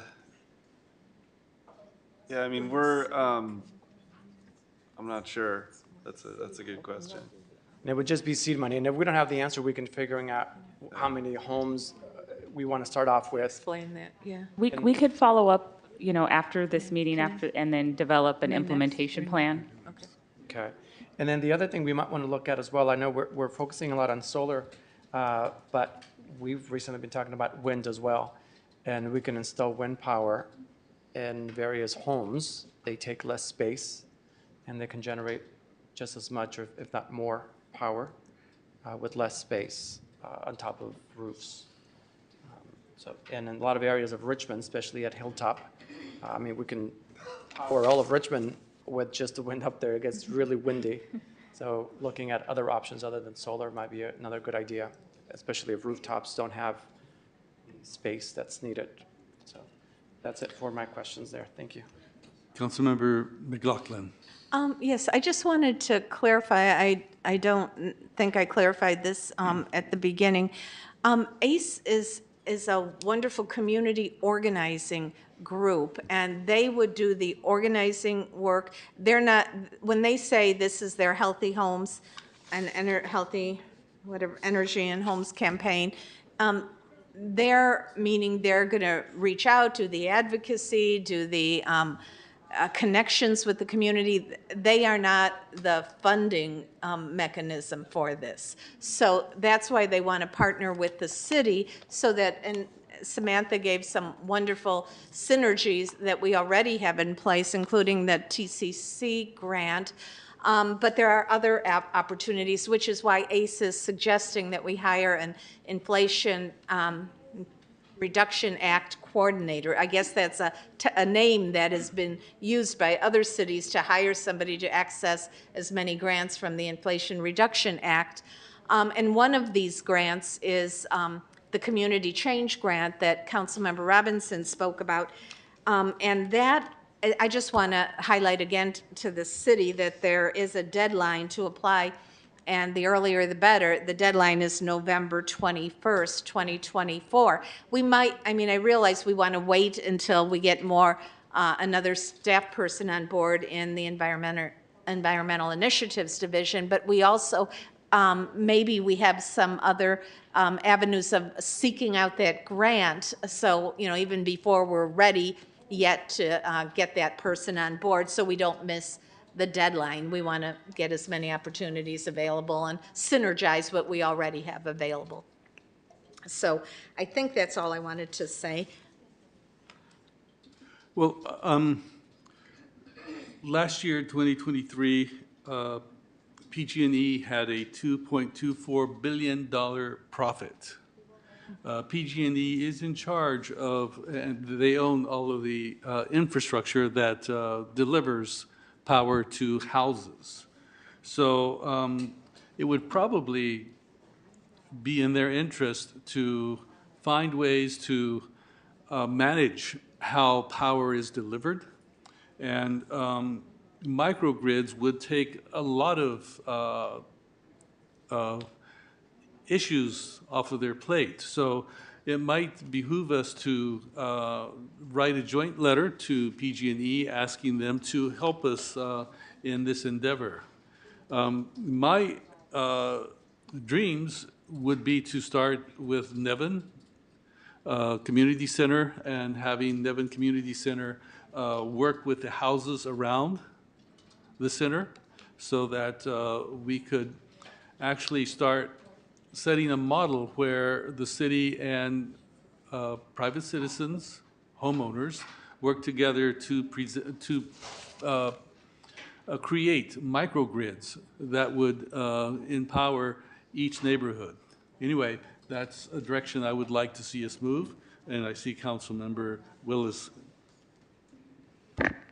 Yeah, I'd just say I do agree with that direction that we need to engage with PG&E, but just a quick question. When y'all lobbied me about this, you mentioned that PG&E is already working with Alameda, right, to select a neighborhood on their gas grid to start the decarbonization work? Albany, okay, sorry, not Alameda. Keep on getting those mixed up. So, I mean, I think just in general, there is already work that they're doing. I think we just want to make sure that we're being a part of that momentum too, especially, you know, Albany's really kind of like just a couple cities down, almost a next door neighbor. So definitely think we need to engage with PG&E, but also, you know, say you're doing this in Albany, do this in Richmond where our asthma rates are the highest and transition to electricity is harder for folks in these certain areas. Absolutely. So do we have speakers? We have 2 in-person speakers. Anyone that would like to address the council on this item online, please raise your hand at this time. Mark Wasberg and Gwendolyn Trotter, please come forward. You'll each have 2 minutes. Mark Wasberg is first. You're going to tell me that natural gas only affects the blacks and the Mexicans here? It doesn't affect the white people? Huh? Where you get that statistics at? Natural gas does not cause asthma. I want some medical reports here in Richmond, how many asthma cases caused by carbon gas, natural gas, or whatever you want to say. This is the most stupidest thing I ever heard in my entire life. I said, all you bunch of radicals want to get rid of the oil refineries. You talk about the climate change, how you're going to go ahead and take away all the gasoline cars and close down Chevron. Let's say if we did close down all the gas stations, got rid of all the gas cars here in the United States. You think it's going to change climate change? It's not going to change because you got Russia, you got Red China, you got North Korea, you got India, you got all these other countries polluting the hell out of our atmosphere. And where does it come? It comes over here. So you guys are just urinating against the wind. You think you're going to have all this climate change bullshit. All you are is just a bunch of stupid radicals come up here talking all this garbage saying, well, we're gonna have a free environment. You know, everybody's gonna live and sing Kumbaya. There's a reason why they have gas stoves. Just like the lady said, if the power goes out, you won't be able to cook. When the power goes out for 2-3 days, what happens? You can't cook. Right? So you're just going to starve? You can't do your laundry? You can't do hardly anything. You guys come up with all this all these stuff coming up here and talking all this crap about how you're going to save the world from pollution. And I know about ACE, how they supported a bunch of border jumpers. Gwendolyn Trotter. Jesus fucking Christ. You see it?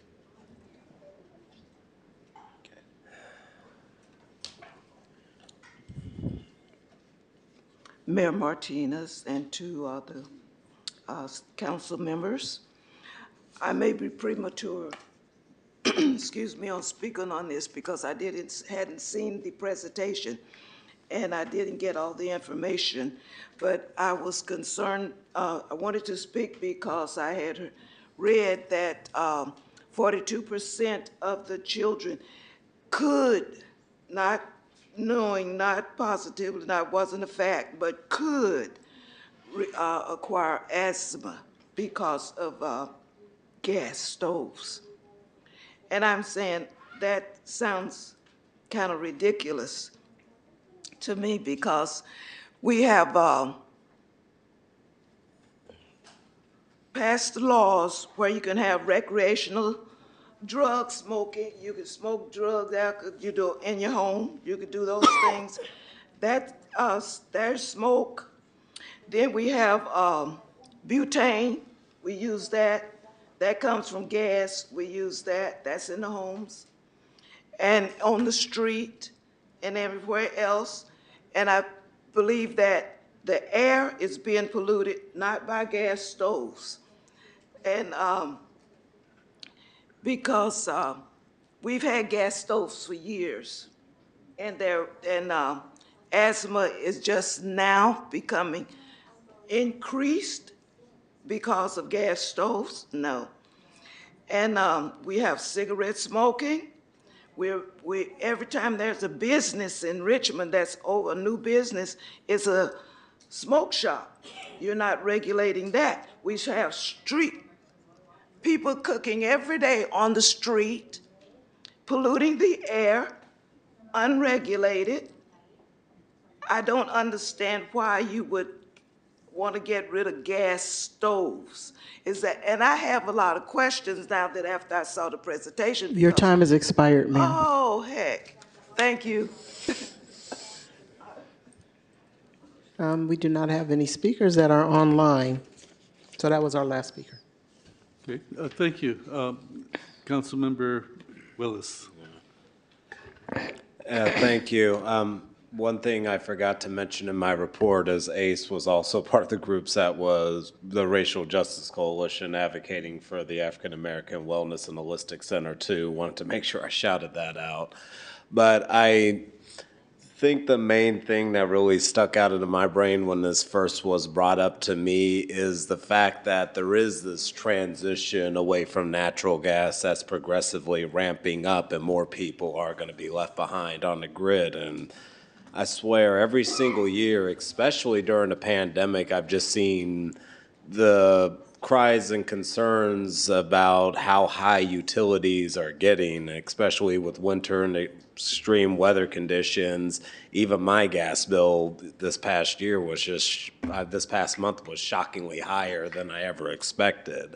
So I look at this as a way of getting ahead of the curve. There are some things that do need to be troubleshooted, but also just funding opportunities that we could be taking advantage of to get ahead of this and make sure that most impacted residents who want to opt in have an opportunity to make that transition and not have to bear the burden of the cost when it does become too much, 5 years, 10 years down the line as these transitions start going. I think I heard a figure, and I could be wrong, that I think that about 2029, there's going to be a shift away from natural gas even by PG&E. I could be wrong with that, but that's something that was there's urgency to actually get ahead of this now, and it is going to take time.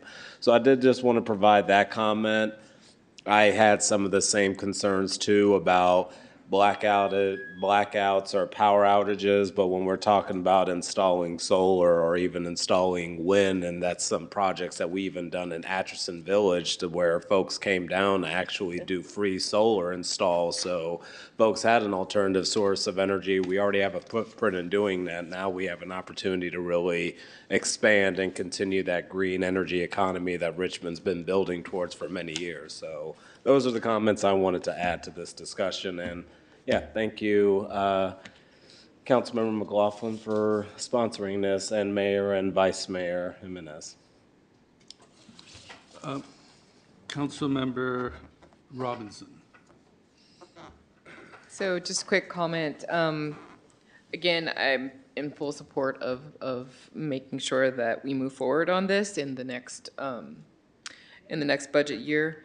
And I want to say that we want to move forward on this not just because of the potential health hazards, but because we're in a moment in history on planet Earth where we need to make more motions, more movements to transition away from dirty fuel sources, away from the things that are polluting our planet, the only planet we know about that we can live on, before it becomes uninhabitable and before it becomes so egregious with our fire NATOs and, all kinds of massive, natural disasters.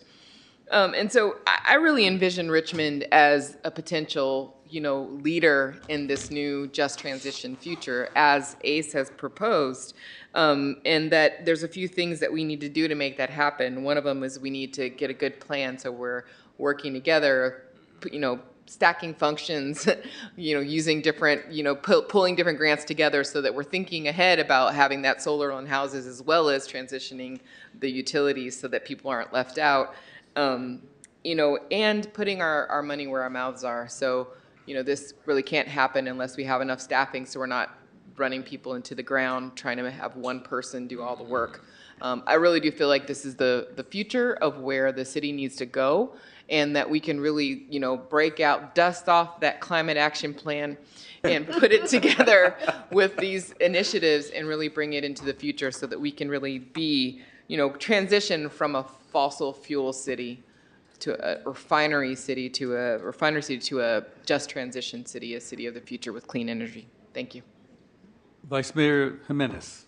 Yeah, thank you so much, and thank you, Ace, and all the members for the presentation. I think, like, as Council Member Robinson said, like, this is happening, like, just transition is happening. We had been talking about how we are going to be doing some of that work here, and I think, like, this is one of the examples of doing that, and starting to support in this transition low-income communities and communities of color is key.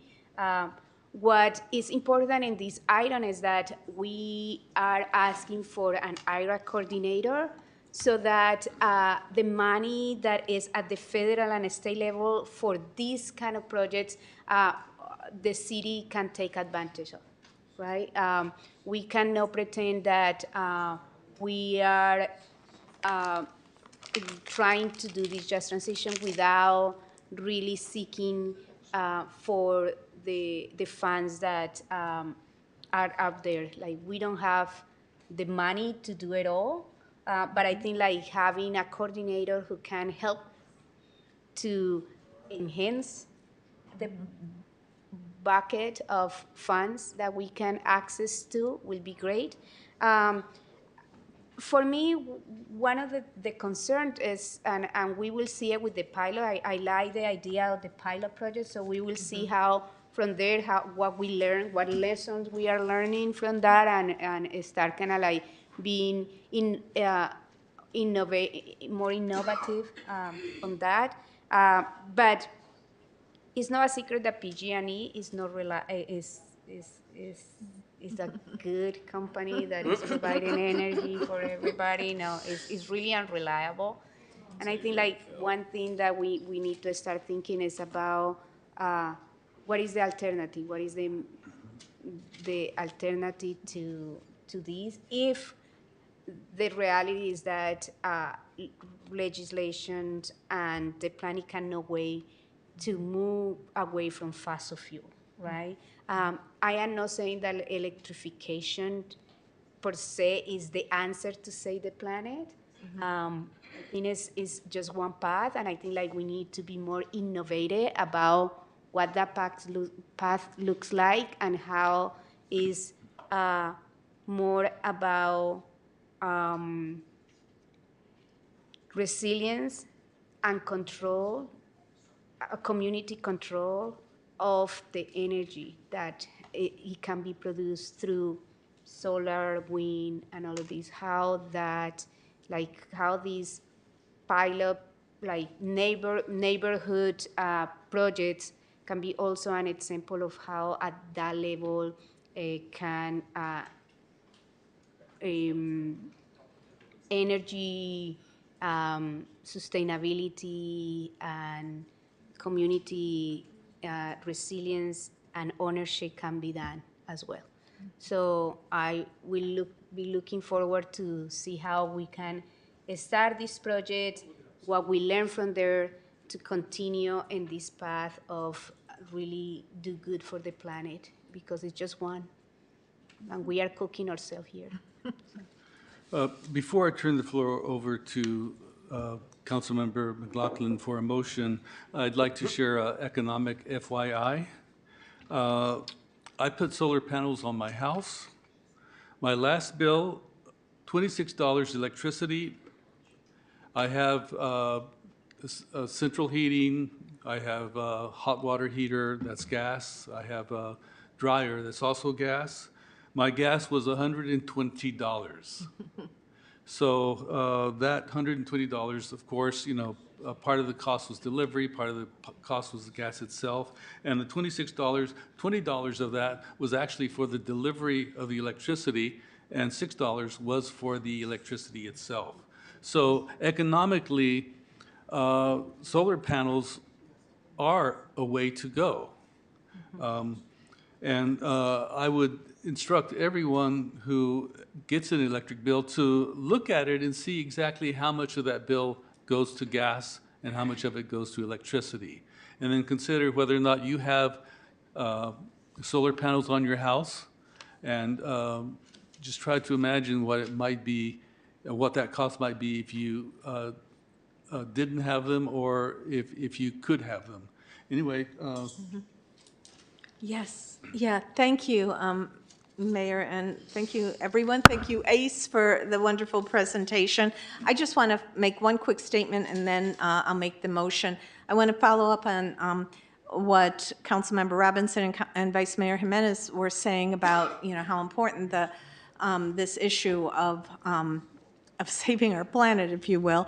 This is one piece of it, and I think there was kind of suggestions that, of course, PG&E is a big corporation, but at some point, we should start thinking perhaps of a regional public energy system. Like in Sacramento, they have a municipal energy system. So at some point, that's where the thinking of people in general, either municipal, regional, statewide energy system that isn't privately owned is something that we should consider. But at this point, we have to do what we can to move forward.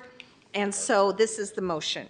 I move we work with, that we direct staff to work with PG&E and ACE on a pilot project for decarbonizing a low-income neighborhood, and at the appropriate time, when more staffing is on board, contract with an IRA coordinator to access and manage grants to fund this program.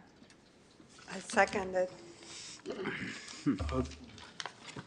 Yeah, let's just say I got conflicting advice over the years about my participation when it comes to items about this, so out of an abundance of caution, I've just been advised to recuse and get a legal opinion from counsel again, our legal staff.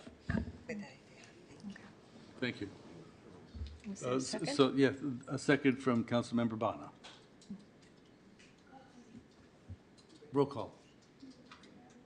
Councilmember Bonner? Yes. Vice Mayor Jimenez? Yes. Councilmember McLaughlin? Yes. Councilmember Robinson? Yes.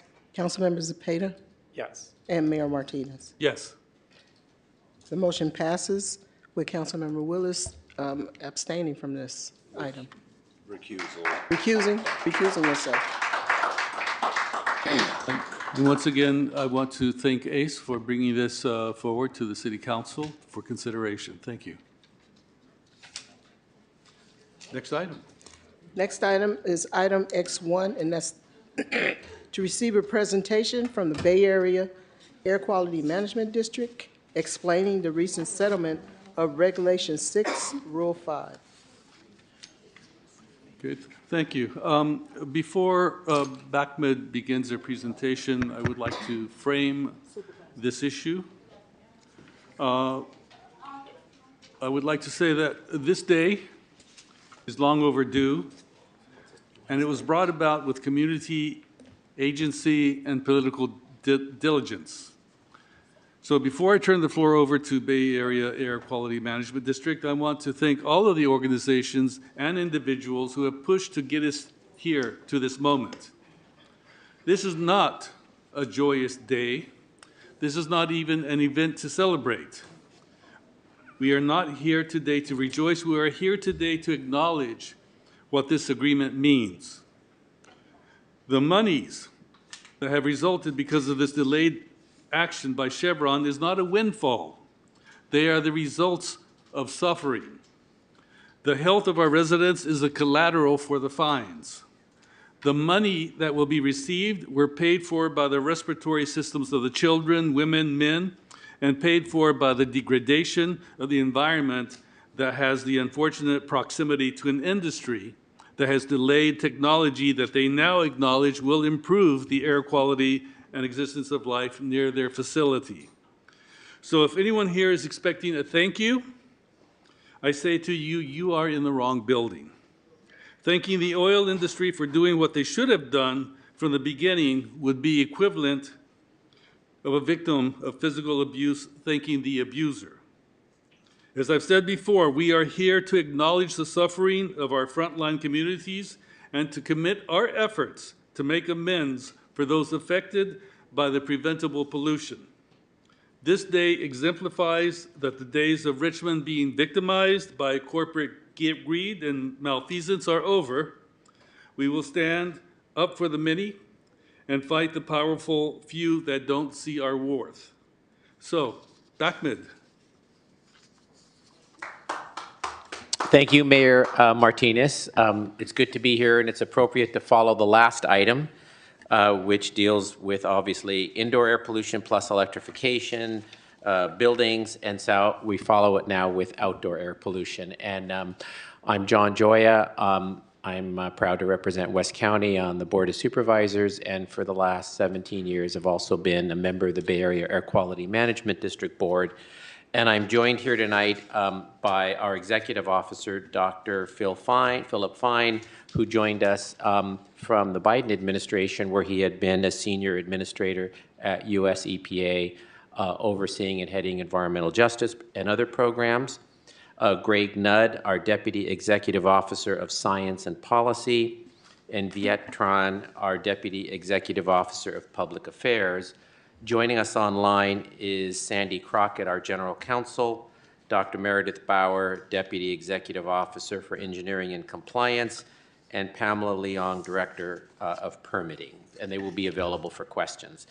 I'm going to first start by saying I want to thank a few of you who were council members in 2021 when we adopted Rule 6.5. Several of you, council members McLaughlin, Jimenez, Martinez, and Willis, all I know supported and advocated this rule. Others may have supported it, but I know all of you wrote letters or to support the rule. This rule, Rule 6.5, had been in development and had been discussed for many years. In fact, organizations like CBE, and you remember Greg Karras as well, had strongly advocated for a rule like this. It is not the only rule to address refinery emissions. There's a lot others that we are also anticipating, and we'll talk about that. But the settlement that we announced came out of the withdrawal of lawsuits by the Martinez and Chevron refineries to this rule that was passed in 2021 with the compliance date that was set for 2025. Or excuse me, it was actually 2026, July 2026. Why this rule? Why this piece of equipment? The fluid catalytic cracking unit, or FCCU units at the Chevron refinery contribute about half of the particulate matter that comes out of that refinery. There are hundreds of main plants and units at that refinery. This one contributes half of the PM that comes out of there. Chevron contributes about 63% of the particulate matter in the Richmond, San Pablo, North Richmond area. So that means that this one plant contributes 30% of the particulate matter that affects the greater Richmond area. That is why this rule focused on this very large piece of equipment that's used to manufacture gasoline. Under the rule that was passed in 2021, the particulate matter from the Chevron refinery will be reduced, from this unit, will be reduced by 70%. It is a standard-based rule, so they have to meet this standard by 2026, and they can meet it with basically whatever technology works. And Chevron has indicated that it plans to meet this new health standard by the installation of a wet gas scrubber. The Martinez refinery is meeting it a different way with different adjustments and different equipment. So again, it is a rule that is standard-based to achieve, in this case, a 70% reduction in particulate matter. I do want to say that the settlement, and you'll hear more about it, as a result of the settlement, we achieved several other things. In addition to Chevron dropping their lawsuit, there will be a $20 million community air quality fund where the community will drive how that money will be spent. It will be discussing that further. The Air District, the city, the county are not deciding. The community, through a process, will decide how to spend that $20 million. There's other penalties involved, but I want to say, one of the policies that's going through the Air District right now, and I support this policy, is one that would change the way we spend our fines. And the policy, if it's passed, will mean that more of the penalties and fines that we collect, the Air District collects, will be spent in the community where it is collected. I think that is an important policy change. I hope it gets adopted, which means more of this money could potentially benefit the Richmond, San Pablo, North Richmond area. I will also say, and again, I'll have Air District staff explain it, that the settlement will also result in requiring Chevron to take some immediate actions with regard to flaring, to minimize flaring, which, as we all know, has been a serious issue at that refinery, and to also take some immediate actions to reduce particulate matter prior to the 2026 deadline. So, in fact, there should be a slide up. Some of this is in a slide. I don't know, can we ask for the slides to be up? Good. So I was just going through this slide. It is the most stringent emissions limit in the United States for this piece of equipment, for the fluid catalytic cracking unit. And you can see the reductions that would occur. Martinez has a higher level of emissions, and that's why they're getting an 80%. They're getting 80%. They're going to meet the same standard, which is this 0.01 grains per dry standard cubic feet. The next slide, please. I've already said there will be health benefits. There will be less premature deaths, reduced rates of heart disease and stroke, and respiratory diseases such as asthma as a result of this rule because of its significant reduction in particulate matter. Next slide. One of the things we do when we adopt a regulation at the Air District is we model which communities are impacted by emissions. And as you can see, this map shows the particulate matter impacts from this FCCU unit. The shaded area shows the model PM concentrations. So this is the area that will benefit most from this new rule. I will turn it over to Dr. Fine to continue with the presentation, and then I'll come back and add some other comments, and we are all available for questions. Thank you, Supervisor Joya, and good evening, Mayor and council members. It's a pleasure to be here. As Supervisor Joya mentioned, I've been in the job about a year, and I think what we want to talk about tonight is the details of this agreement, and it'll be really focused on this one unit, this one rule, and this one settlement. But as you know, we have a lot of activities in this area in terms of protecting public health, reducing emissions from these refineries, including our AB 617 work, our community emission reductions plan. So this isn't everything. But tonight we're going to focus on this settlement agreement.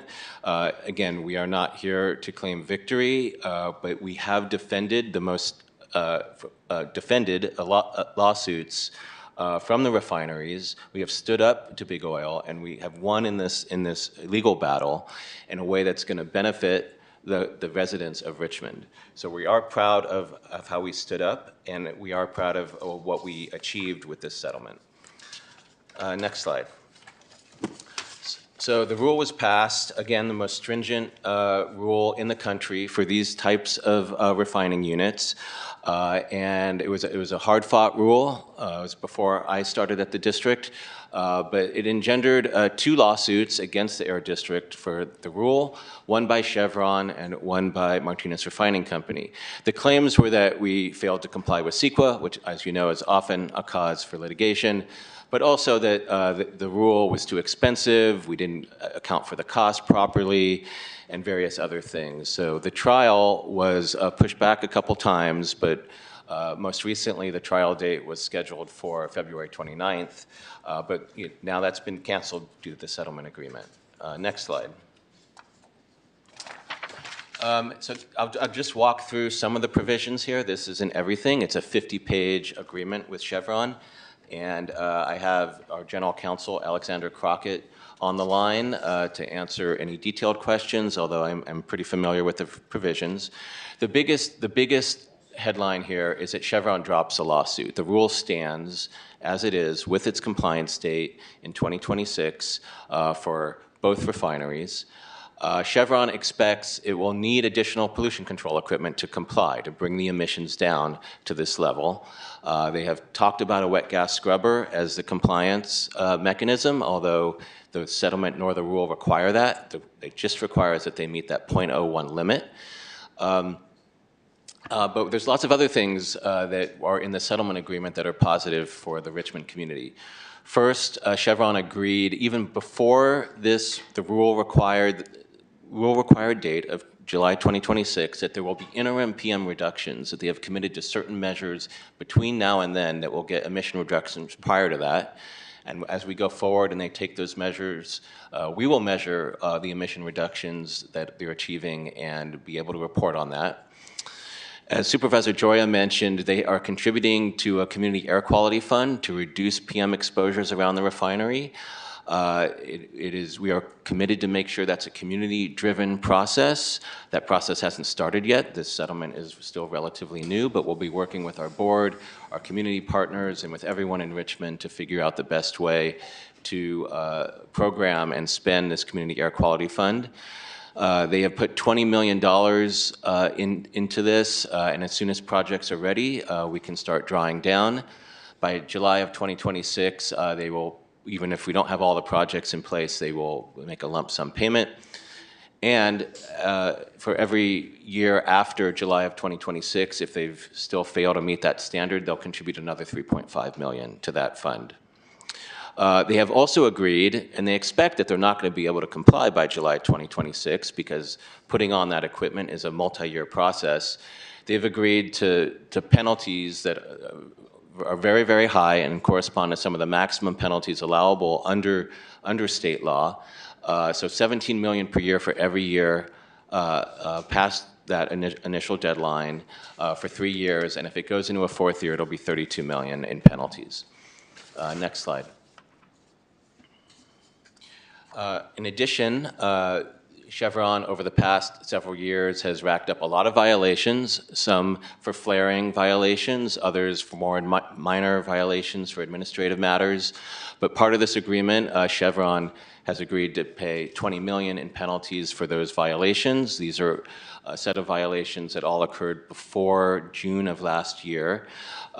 Just for context, the highest penalty agreement that the district had ever entered into before this one was on the order of $4 million, and typically runs about $2 to $3 million a year. So this is a new era of enforcement and holding facilities accountable and providing deterrence for violations at the district, and we're committed to continuing making sure that the fines are high enough to deter future violations. It's not about collecting money, it is about making sure they're in compliance, and they need to feel these penalties in order to incentivize them to stay in compliance. There's other things we were able to get in the settlement. They must implement other measures to address flaring concerns. We heard a lot of these ideas through our work with the community, through our AB 617 process, so we're able to build some of these flare management actions and and better communication into the settlement agreement, as we heard from the community and our community emission reduction plan development process. So a lot of these they've agreed to, and the net effect should be that flares are reduced and that there's better information for the community around flaring. Next slide.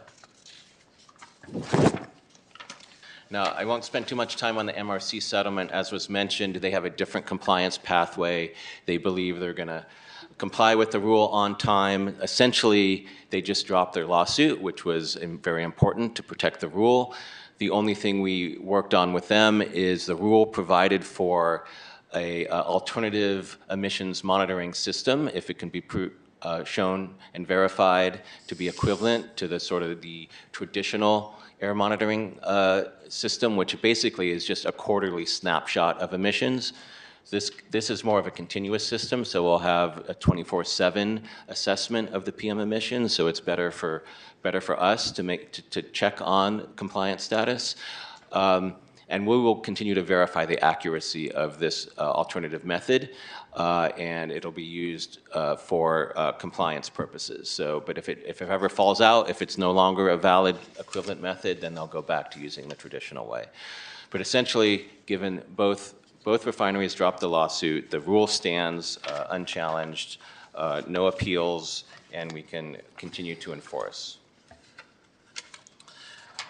That concludes my presentation. Again, we have a lot of staff here to answer any detailed questions on this agreement. I want to thank you for the invitation to explain this. We have a lot of work to do in the future regarding the Air Quality Fund and working with the community here and all our work to make sure that the refinery operates safely and we can protect the community to the maximum extent possible.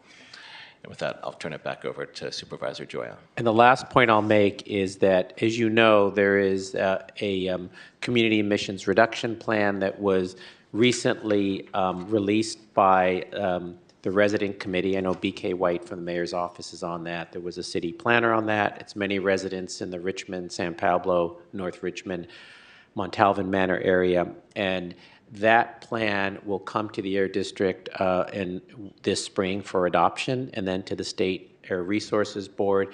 It also recommends a number of other measures, regulations that could be adopted by the Air District, land use regulations. So I want to stress this rule only applies to this piece of equipment, but a lot of the strategies suggested by the community in this emissions reduction plan are things that we will be looking at adopting at the Air District, which will further reduce emissions across this area, not just from the refinery, but from other facilities and mobile sources. Councilmember McLaughlin.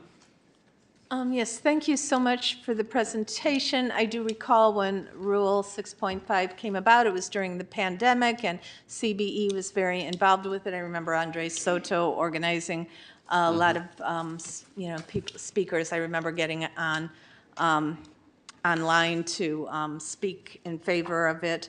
I do have some questions about the flaring measures, and then one additional question about the scrubber. So on the flaring, I think it's number 4 in the measures. Yes, the flare minimization assessment. So that's something they're supposed to be doing on an annual basis, I believe. So what happens if their minimization plan is inadequate and they don't reach the benchmark that we expect them to? Yeah, thank you for that question. I'll turn it over to Mr. Greg Nudd to address that. Thank you, Councilmember McLaughlin. My name is Greg Nudd. I'm the Deputy Executive Officer of Science and Policy at the Air District. I think what we're really looking at in terms of this agreement that we got as part of the compliance work is a way to make sure that the emissions from flaring are as small as possible, and that the whole process is more transparent. It's not the solution to the flaring problem. The solution to the flaring problem, I think, is going to require a lot more work, and a lot of that is laid out in the community emission reduction plan. And that includes looking at the industrial safety ordinances in Contra Costa County and in Richmond, looking at our flaring rules, and coming up with ways to kind of engineer more safety into these systems so that they don't need to flare as much. So I think that's really the long-term solution. I think what we're seeing now is those first steps to make sure that when they do flare, they're flaring as cleanly as possible, and that they're doing all the things they need to do to document what they've done and what happened, and then to be transparent with the community. But I think the kind of longer-term solution is really through additional rulemaking. Okay, and thank you for that. The other question I have is about item 5, which is the website, so the transparency point on these flaring events. So will there be, so when you talk about a flaring event, that can often mean 4 or more flares, it's not just one flare often. So on the website, will that be clarified? Because if you have 4 flares going on, there's a more public health impact than, if you put it one by one. I mean, you should identify them one by one, but also the cumulative impact if it's an event of more than one flare. I think we'll have to work that through with Chevron and with our staff. But another part of the community emission reduction plan is to really improve the way that we all communicate out these flaring events. And so that's the Air District, that's the county, that's Chevron, so that we have a better understanding so we can provide the community with a better understanding of the potential health impacts of these flaring events. I think that's an area where overall this system has not been clear enough, and people in the community really don't have a good understanding of the level of severity in terms of health risk for these flaring events. Okay, I want to focus a little bit more on the flaring, and then I'll ask my question about the scrubber, because people have been emailing a lot about flaring, for a long time now as flaring has become more frequent, but recently there were several emails about this, like in the last week. So another question in terms of this website is, will there be some kind of a classification system? And that can help us to understand, because there's turnaround flaring, there's flaring from the hydrogen plant, there's operational plant fuel production flares, there's lube production flares. This is what I'm understanding, as well as, the quantity of total emissions, peak 1-hour emissions, toxicity of emissions. I think all that transparency is really important for our community to hear. I wanted to say something, Councilmember McLaughlin. I know you've expressed a lot of concern in this area, and rightly so, is how this also relates to notifications under the community warning system, which is run by the Sheriff's Department with input from the Health Department. So recently, the county changed the protocol so that let me first say, a level 1 incident at a refinery is an incident that is classified by the Health Department as not having an off-site health impact. I'm going to get back to that definition. Level 2 has an off-site health impact. Now, for those of us who live in Richmond, we know we can see a flaring event, we may hear it, we may smell it, and so some of those that you could see have been classified by the Health Department as not having an off-site health impact, but they have an off-site impact because we can see it, and we wonder what's going on.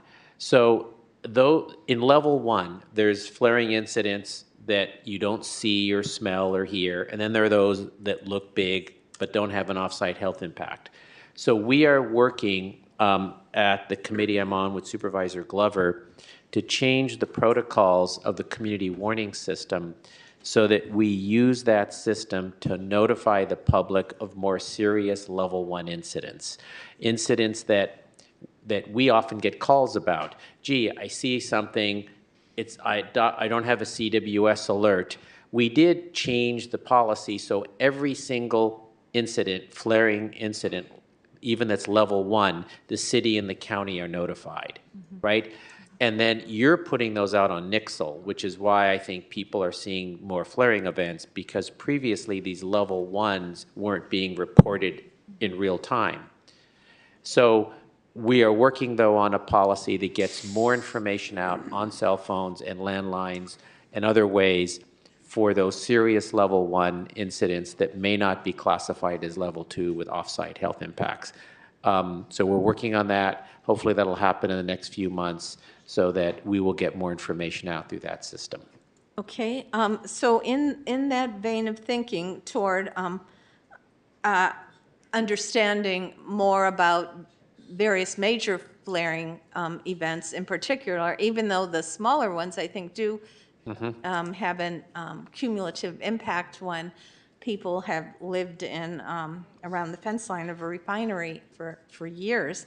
But when you do, when the website goes online in 4 months, I think is when it's supposed to go online, it would be great to have like all the information, all the complete picture of the emissions from one major flaring event. For example, to get all the information on there about the November 27th, 2023, that major event that I don't think we've gotten, I know we haven't gotten all the information on yet. So is that a possibility to get, when the website goes online, to use that as an education, as a tool and a needed education and understanding of what harm that level of a flaring event causes? Yeah, so those are all great points, and those are all things we would like to see. We will get as much as we can through the settlement agreement.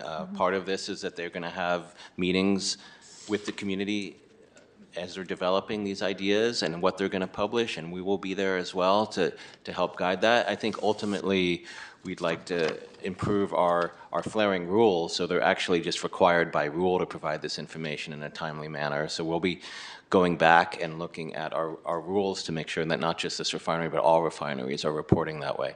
And I will say, you know, the county reporting system is doing great work, but there's more information that could be provided. So we'll be if we're going to amend our rules, we'll have to work with the county to make sure those sync up. And I will also say that I did air quality work in Southern California for 15 years. And the frequency of flaring, not just at Chevron, but MRC and some of the other refineries here, is a lot more than I'm used to. So there's a lot of work we can do to try to, it's not immediate, you know, it takes a long time to change operations at a refinery, but there's a lot of work that could be done to really reduce the frequency of this flaring. Okay, thank you. My last question, and I know my colleagues have questions, so this is my last question, and it's about the scrubbers. It's not about flaring. So I know that the wet scrubber is to reduce particulate matter mainly, or maybe only. My question is, there's also a burden of hydrogen cyanide and hydrochloric acid burden. And so I'm thinking this is a big expense for Chevron. I understand it's something like $300 million to, although for Chevron, that's probably not a big expense, but to have this wet gas scrubber technology in place. But these two toxins, they're toxic air contaminants, hydrogen cyanide and hydrochloric acid, are also major impacts on public health. And they're in the top 10 toxic air contaminants. So will the wet scrubber reduce that burden? And if not, what can we require of Chevron to get those toxins down? I think you have to take a different regulatory approach with toxins than you take with something like particulate matter. It's unclear to me, what the impact of a wet gas scrubber would be on those particular toxic air contaminants. When we look at toxic air contaminants, we look at that really on a site-wide risk basis and we look for those toxic air contaminants that are really driving health risk from the facility. And then we, under Rule 1118, the refiner will be required to give us a plan to reduce those most significant health risk drivers. And we'll look at that. There is in the community emission reduction plan a target of a 30 to 50% reduction in health risk from toxics from the fuels and refining sector. So we'll see how far Rule 1118 gets us, and then we'll do additional rulemaking to get those toxics down. Yeah, I think I'm glad you raised Rule 1118, which we passed a few years ago, because that was about lowering risk, right? Can you just talk about the timing of that? Because I think that's important for the council to hear. Unlike a lot of these other things that I'm talking about, we'll do rulemaking to fix it in the future. This is a rule that's already in place, right? And so we're in the process of working through 1118 right now. Chevron is the top priority project for that rule, and we're working on the health risk assessment, which will identify the toxins and sources that need to be controlled, and that should be coming out. For the timing on that, I think I'm going to refer that to Pam Leong on Zoom. Greg, talk about the risk threshold in that rule. Sure. The risk threshold that we have here in the Bay Area is 10 in a million for cancer risk. Typically in the state of California, it's about 100 in a million. So we have the most stringent limit on air toxics in the state. Okay, I will stop there. I know my colleagues have questions. Vice Mayor Jimenez. Thank you so much, and thank you, Supervisor Joria, for coming, and all of you for coming here. I had some questions about this. So my first is really easy question, simple question is, does this settlement mandate the installation of the wet gas scrubber as the Rule 6.5 mandated? So Greg can talk about the Yes standard. or no? It's just a simple No, question. it mandates that they meet a level. No, but I think like They don't. one thing It that doesn't I want- mandate. Can I finish? Right. Yeah. So what I want, like, a lot of what the community, especially Communities for Better Environmental, was asking and really advocating is for that installation. So because that will be one of the things, in the engineering change, like in the engineering rules, that can really stop that pollution. So I just wondering if it's not there, which is what you are going to say, that is not there, that is no longer the wet grass scrubber there is, how is this really going to assure that the reductions are there? And I wanted to also say to this, to put it in perspective. You mentioned that this is focusing on one unit out of the 11 or 10 units that they have, the FCCUs, because this unit represents 50% of the whole pollution. So you are asking in this settlement that is reducing 70% of these 50%. So actually, out of the pollution, we are going to get reduced 35%. So that is what we are talking about here, 35% of the reduction. And I just wondering in this 35%, how we are going to make sure that the pollution, like that we are going to, like that Chevron is going to reduce that pollution if we don't have something like the wet gas scrubber in place. Yeah, so you're correct. The original rule, nor this settlement don't require any particular type of equipment. It requires them to meet the most stringent emission limit in the country. The installation of the equipment is not what ensures that the emissions are lower. What ensures the emissions are lower is that you measure the emissions after the installation of equipment. The best equipment in the world could be installed and not be operating properly, and it would not reduce emissions. So it is verified by rule with testing, with real data, that they have to stay below this limit or they will be subject to additional enforcement action. So that is what ensures that the levels are low, is measurements at the unit, at the stack, that we verify and approve, and if it is higher than the limit, then they're out of compliance. I wanted to follow up with that because I think like one thing is, yeah, the measure level you are measuring, but you only are going to get that reduction if you have a really good engineering solution there. And if not, how you are, like, you can go and measure that, but if you don't have the, like, you talk about equipment. So my question is, how we guarantee that they put the right equipment? And it makes me like be cynical about this because, and I had to be honest, because it's kind of like they fought really hard to not get the wet gas scrubber because it was costing them a lot. So how we are going to guarantee that they put the good thing that we need, the engineering solution that we need, that is going to really make sure that when we measure the levels are going to be the ones that we have. And I am really passionate about it because I think like it's great work that you are doing, but we need to tell the truth to the community.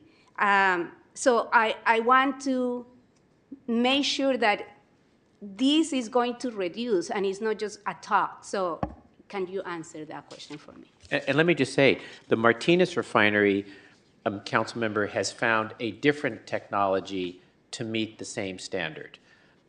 Chevron will be paying more because this technology will cost $250 to $300 million to install. I mean, the heart of the rule, right, is the 0.01 grains per dry standard cubic feet. That is the rule, that they have to lower particulate matter to that level. And look, their schedule, what they have said publicly is that the technology, the only technology they are aware of that currently works at the refinery to achieve this rule is the wet gas scrubber, which they then would come to you to get that piece of equipment permitted and then installed, right? So it's going to go through your permitting process and ours. Martinez has found a different way. But the Air District is going to aggressively be enforcing this standard and measuring it. And ultimately, if they decide not to go through with getting this wet gas scrubber permitted, the Air District will be inquiring ahead of time, how are you going to meet this standard by 2026? Let me say this. If Chevron had not sued and had started complying with this rule in 2021 when it was passed, they could have clearly got permitted and built and installed this wet gas scrubber to meet the 2026 deadline. The reason we're having to impose these penalties after 2026 is because they spent the first 3 years suing us instead of complying with us, right? So it's their fault that they're going to pay these penalties. But ultimately, you're right. This is what we want to achieve. But I think we are all committed in a very transparent process to make sure that it's achieved. I understand this concern, well, if they don't build it. If they don't build it, they still have to use another technology, which apparently may not work today. They may find it does in the future. But we are going to be monitoring this, and they will pay these penalties for every year they don't meet the standard. We'd rather have them comply by 2026 because there's a health benefit, as you've all said, than pay that $17 million a year penalty. And in a way, it's up to both your agency and ours, right, to work expeditiously and as thoroughly as possible to go through a permitting process. Yeah, no, I agree, and I thank you, but I just feel like if there is no a real enforcement mechanism, like that they install the best technology to reduce that, and they fought you guys, like they are not committed to put that, right? This is like, if not, you will have been here saying like we won. They are going to install that. So I just go Yeah, ahead. I mean, that's a question for them why they fought, if they were eventually going to do this anyway. They're paying for that decision. But again, even if it was a wet gas scrubber, the verification and the emission reductions would be exactly the same as if they came up with another technology. Again, just installing a wet gas scrubber does not ensure that they're going to meet the standard. We don't just say, okay, good, you installed some equipment and we're going to walk away, everything's good. They have to measure what's coming out of the stack, and it has to meet the standard, whatever they install. Yeah. And I think, go ahead. So when we developed the rule, we looked at smokestack tests that were conducted at refineries all across the country. And we saw smokestack tests for fluid catalytic cracking units that had wet gas scrubbers and ones that didn't. And so we set the standard at a level that would be hard to meet even with a wet gas scrubber. We set it toward the bottom of we set it toward the level of the cleanest wet gas scrubber we could find, okay? So MRC has figured out a way to meet that level without installing a wet gas scrubber. And we've seen their test data, we've reviewed their test data, they are very close. Okay, I hope that this is the case here with So Richmond. And I think we will have our staff on site testing and verifying that Chevron has met this level. Okay, my last question, because I know other council members would like to ask more questions. But one of the things that the community has been really concerned is the flaring. And the unit that, like you are mentioning one unit of all the units, and I heard that a lot of the flaring comes from the hydrogen unit as well. So how much these settlement and these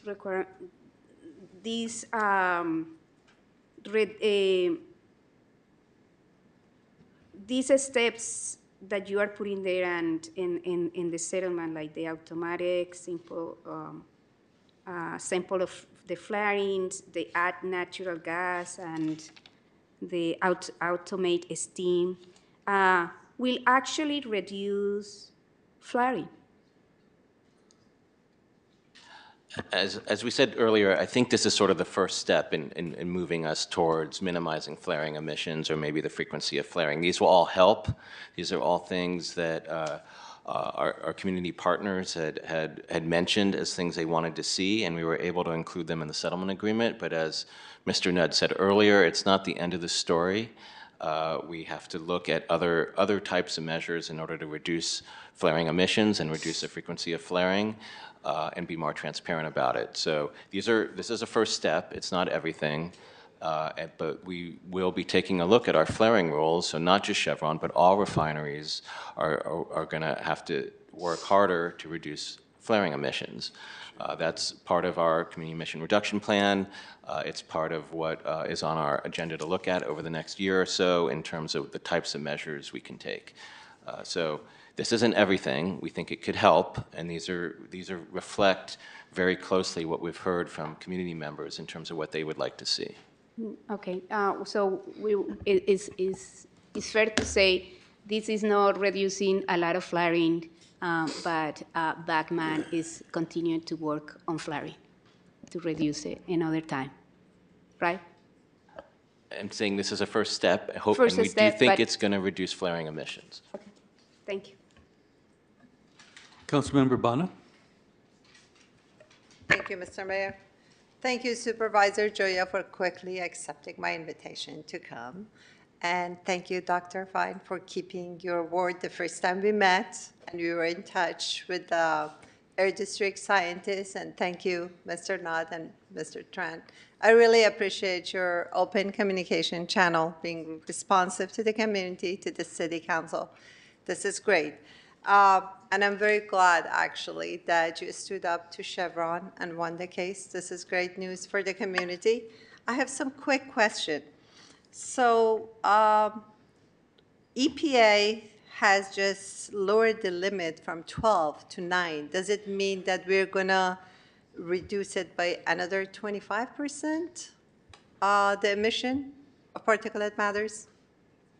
Yeah, so those are national ambient air quality standards for PM 2.5, and these are ambient standards. So these aren't standards of what is coming out of the stack of any particular unit. This is what you measure in the community. So you measure the air in a community, and you average it, the particulate matter, over the course of an entire year. And if you're above the standard, it kicks in a lot of other requirements for a region. And if you're below the standard, there's less requirements. So as of now, we don't know whether the measurements that we take are going to be above 9 or below 9. We're very, very close. So if we were above 9 in our measurements, then we'd kick in some federal requirements for planning and permitting and other things. Those would be way down the line. Whether that's wherever the federal government sets the standard, that's not what necessarily what is driving this work here. Our board has full authority to protect public health to the extent that they feel is appropriate. So that means reducing PM emissions, regardless of whether our monitors are measuring above or below the federal standard. So what is the level now that we're trying to reduce? We're trying to reduce PM as much as we can in the community. In this particular case, with Rule 6.5, it was based on the maximum achievable reductions that technology could achieve. As Mr. Nudd said, they looked across the country at all the technologies and the best of the best out there, and they set the standard at that level for this particular unit at the stack. Right? That's different than making sure that everyone's breathing after, the emissions from this stack will mix with PM from cars and trucks and fireplaces and all that other stuff. It all mixes together. When you measure that, that's supposed to be below the federal standard. Got it. So how do you measure the emission of this unit? And what is the level and what is it supposed to be after reduction? So when the rule was adopted, we were looking at their 2019 emissions of how much they were emitting, which was large, as we said. Based on that data, it was like 30% of all the PM emissions from all sources in the area. And what the level the rule is setting at achieves a 70%. Yeah, but I'm not clear how you're going to measure it. I mean, you will have some air monitors, what level? So you measure it at the stack where it's being emitted. You go up there and you stick probes in the stack and you extract the gas from the stack and you can measure how much particulate matter is in there. And one thing to note, the ambient standard that you're referring to, Council Member, and Dr. Fine mentioned this, what contributes to that are all the sources of particulate matter pollution, whether it's cars or trucks or rail or ships, or the refinery. And as you know, we have authority over stationary sources. We don't have the authority over cars and trucks. That's the California Air Resources Board. So they have been working on, I served on that for 7 years, and voted on regulations to reduce particulate matter from diesel trucks and things like that. So I think the combination of what we're doing and all the many regulations we have over all the pieces of equipment at a refinery and other sources, and what the state's doing is working to drive down the level of particulate matter, which will get to lower the ambient, what we can measure from on an ambient basis. So what we're doing is trying to identify, with our authority, all the operations at a refinery and how we can require the best technology for each of those pieces of equipment to drive down particulate matter. And that's what we did with this. And we started with this unit because it's 30% of the particulate matter in our area. It's the one single source.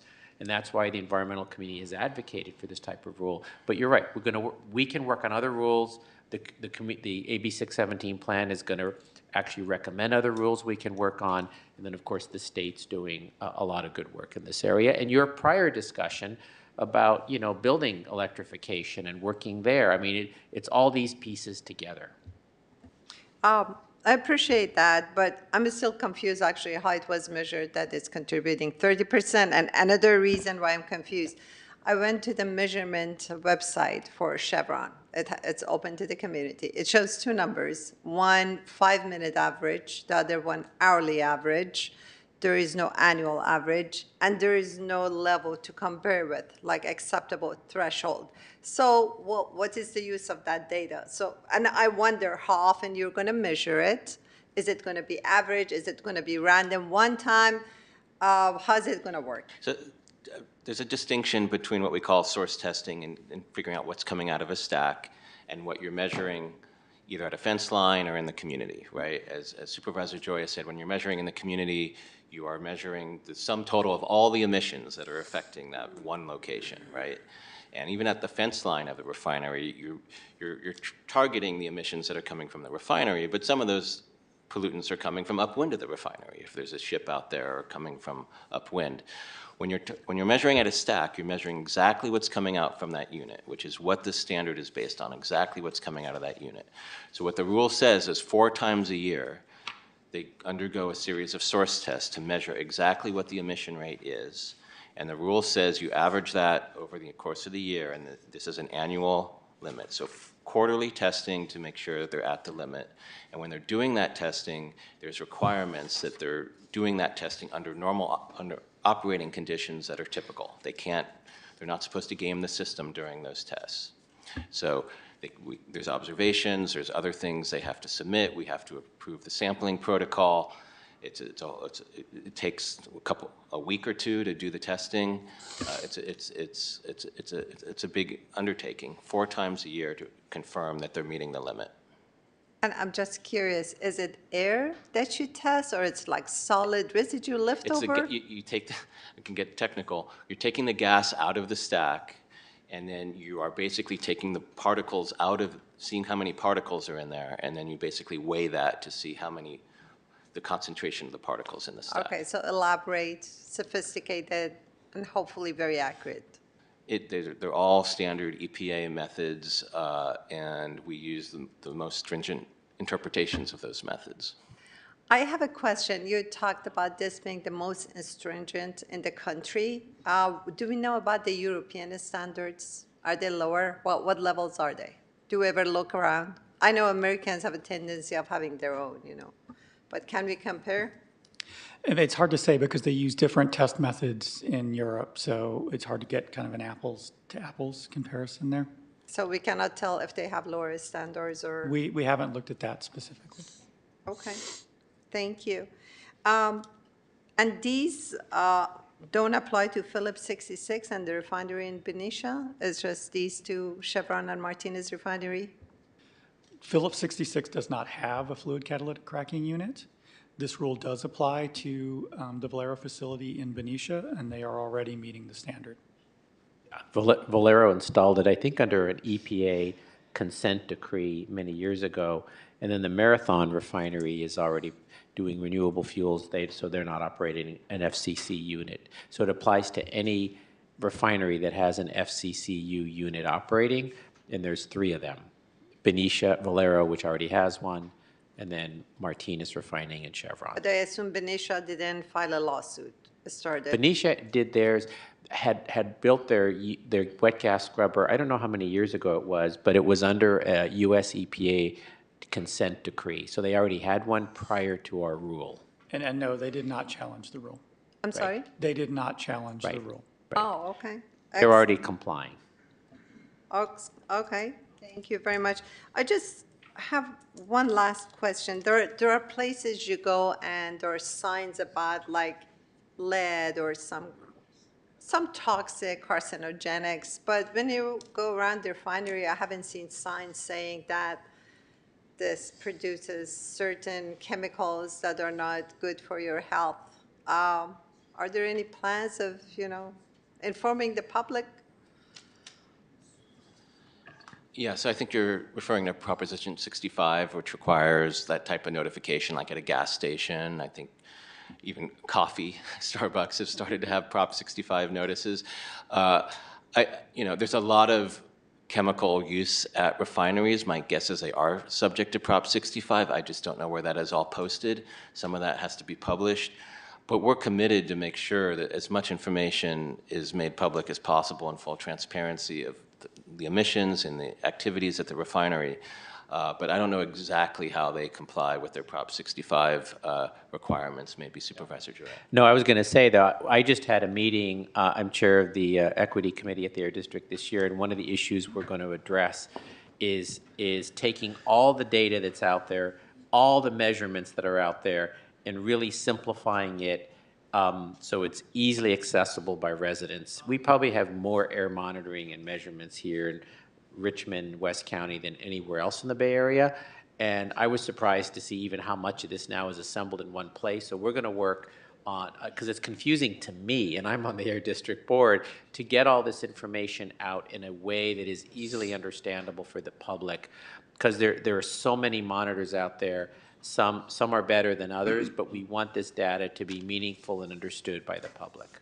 Exactly. So without that's the coming reference soon. point. Yeah. Several of you have talked about that. I think that is a really good request, and we don't want people looking at 10 different places to find out air, whether it's during a wildfire event or whether it's in a release. I will say, when there is a release, those stationary monitors aren't always as accurate at picking up what we need to, and this is why we're also looking at increasing mobile monitoring after a release, because you have to go where we believe that, the release is going, so mobile monitoring is part of that. Thank you. I really appreciate it. Councilmember Cepeda. Thank you, Mr. Mayor. Thank you for the presentation and for your time this evening. Is there a way that we can push Chevron to become compliant prior to 2026? They have said that it takes about 2 years to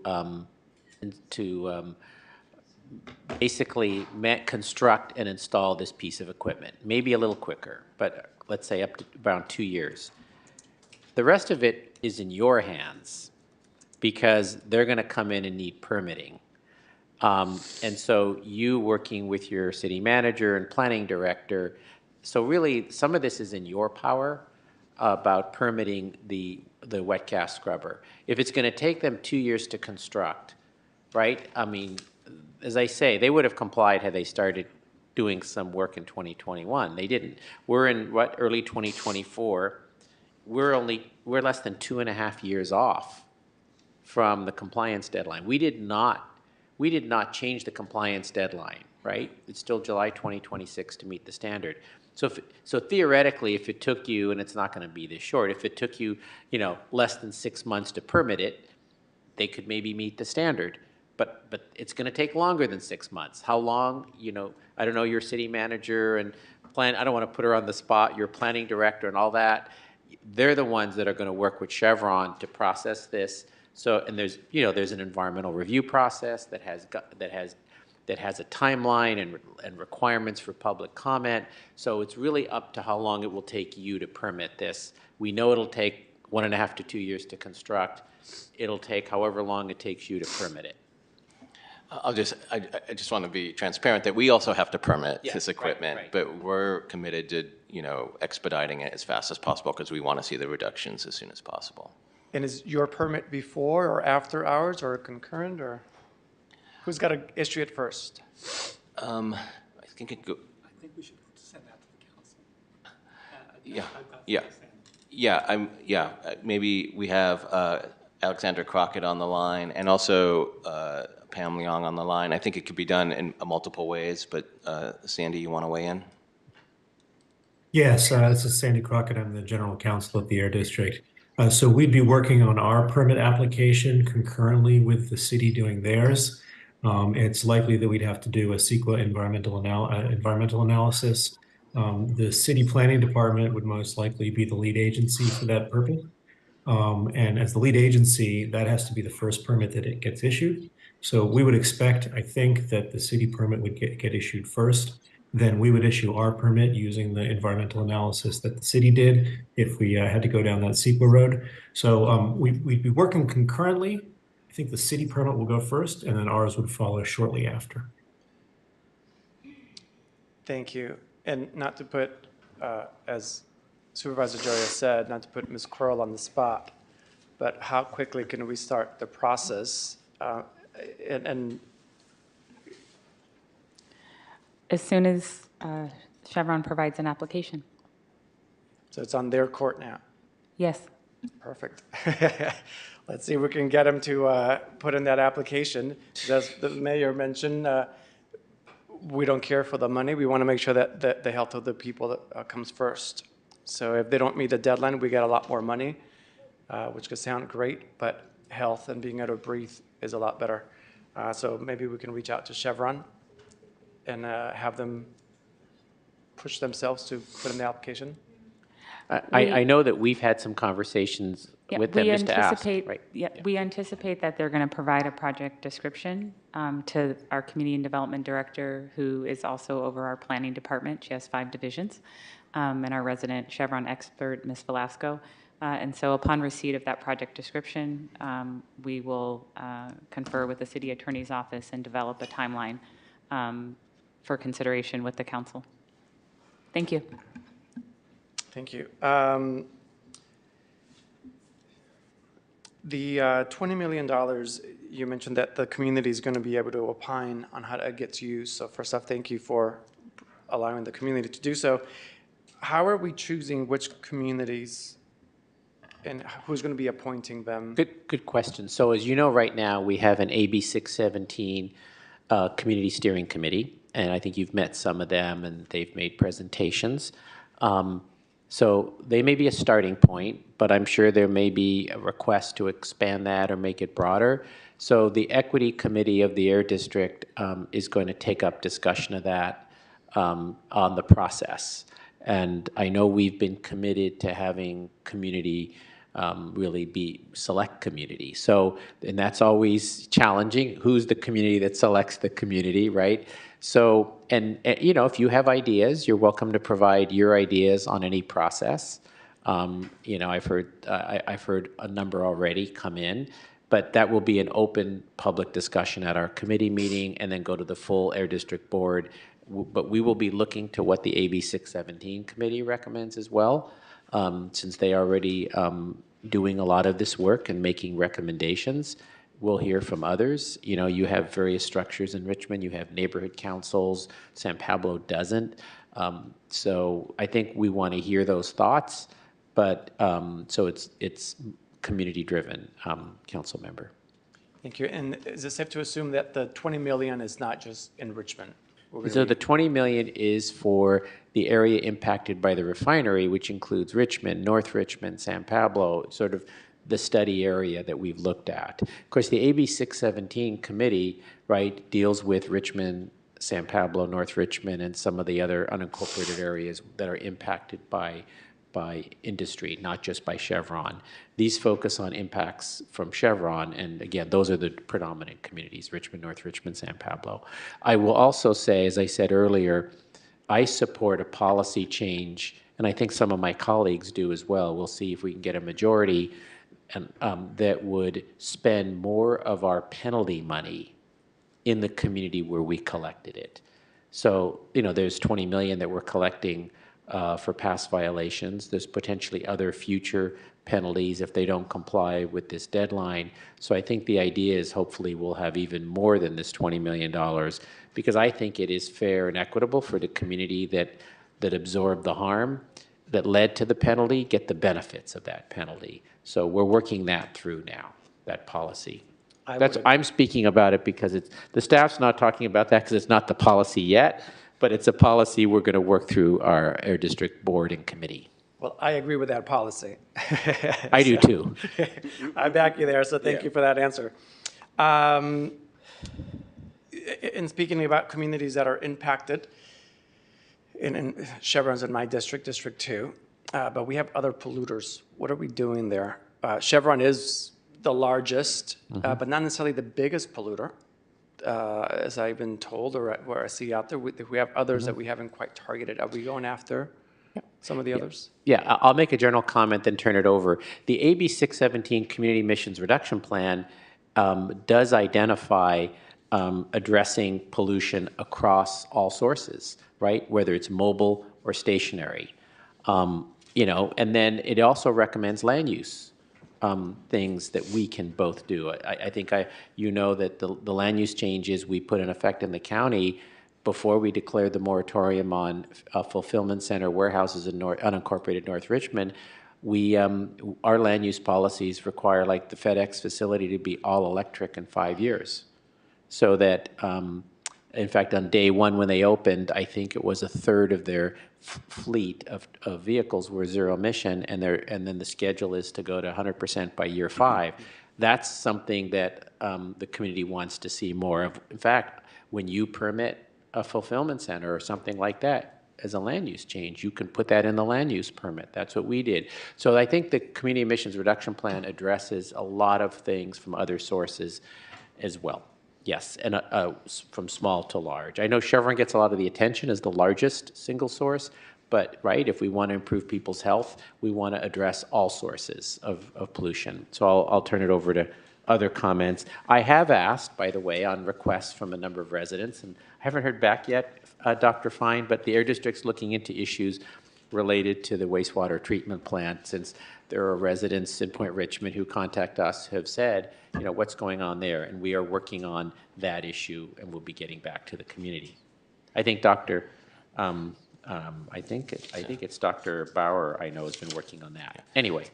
Yeah, so all those other sources as well are subject to our rules. We have rules on most types of stationary sources, and as part of the work we did in AB 617 with the Community Steering Committee is we documented all the emissions in the community, their impacts, where the pollution's coming from. We can list all that out, and then that helped us prioritize.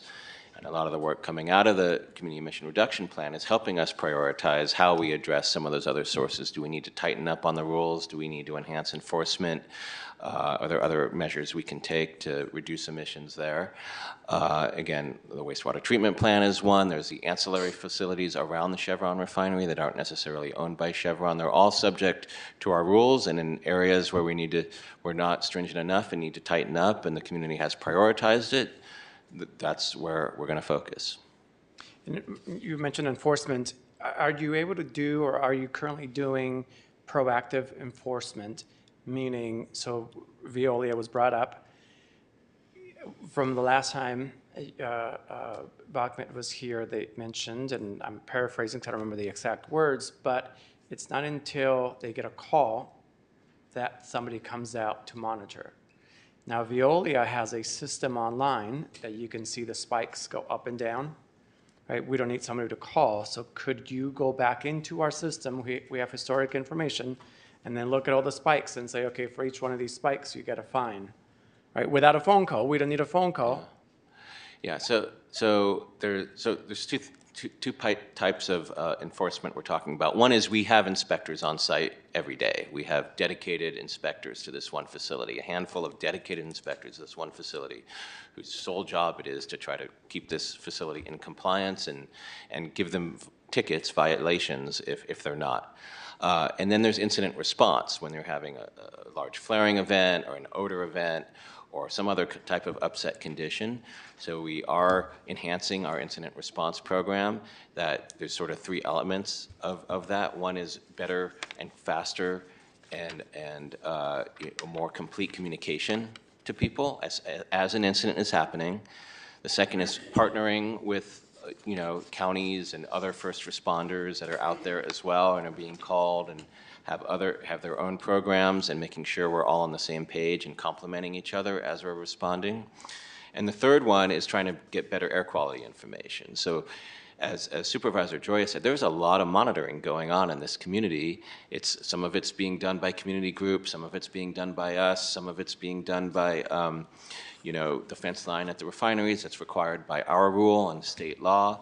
And we need to better pull together that available information quickly and paint a complete picture and give the public as much information as we possibly can. The reality is there is no monitoring equipment that can measure every square inch of three-dimensional space for every pollutant in real time. Like, we can never get all the information that everybody wants. It's just not feasible, but we can do better, and we can provide that to the public in a much more rapid and easy way to access. So we're working on improving our response right now.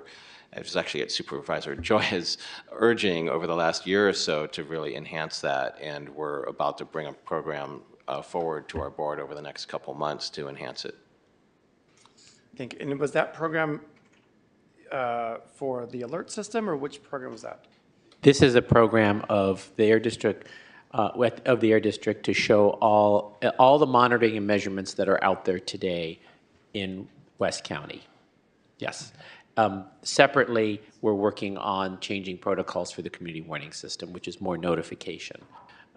But the measurements, both in real time and otherwise, would be there online.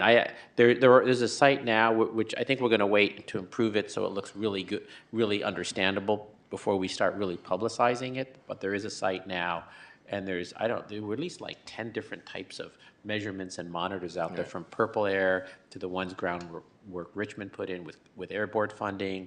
There's the Air District, there are the ones at the refinery. There's just so many, but I think it's confusing. We want to make that understandable, Caesar.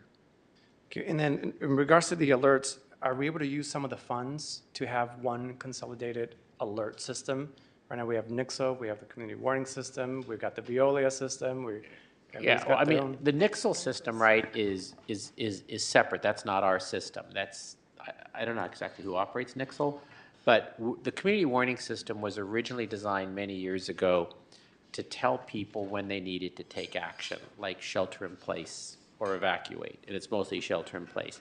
I think now what we realize is that it's important to also use it to notify people, even if they don't have to shelter in place, but to tell them what's going on, so that, because, I've seen a flaring event that didn't require me to shelter in place, but I wouldn't know that unless I called somebody because it looked pretty serious, right? I've seen flaring events that look like fires.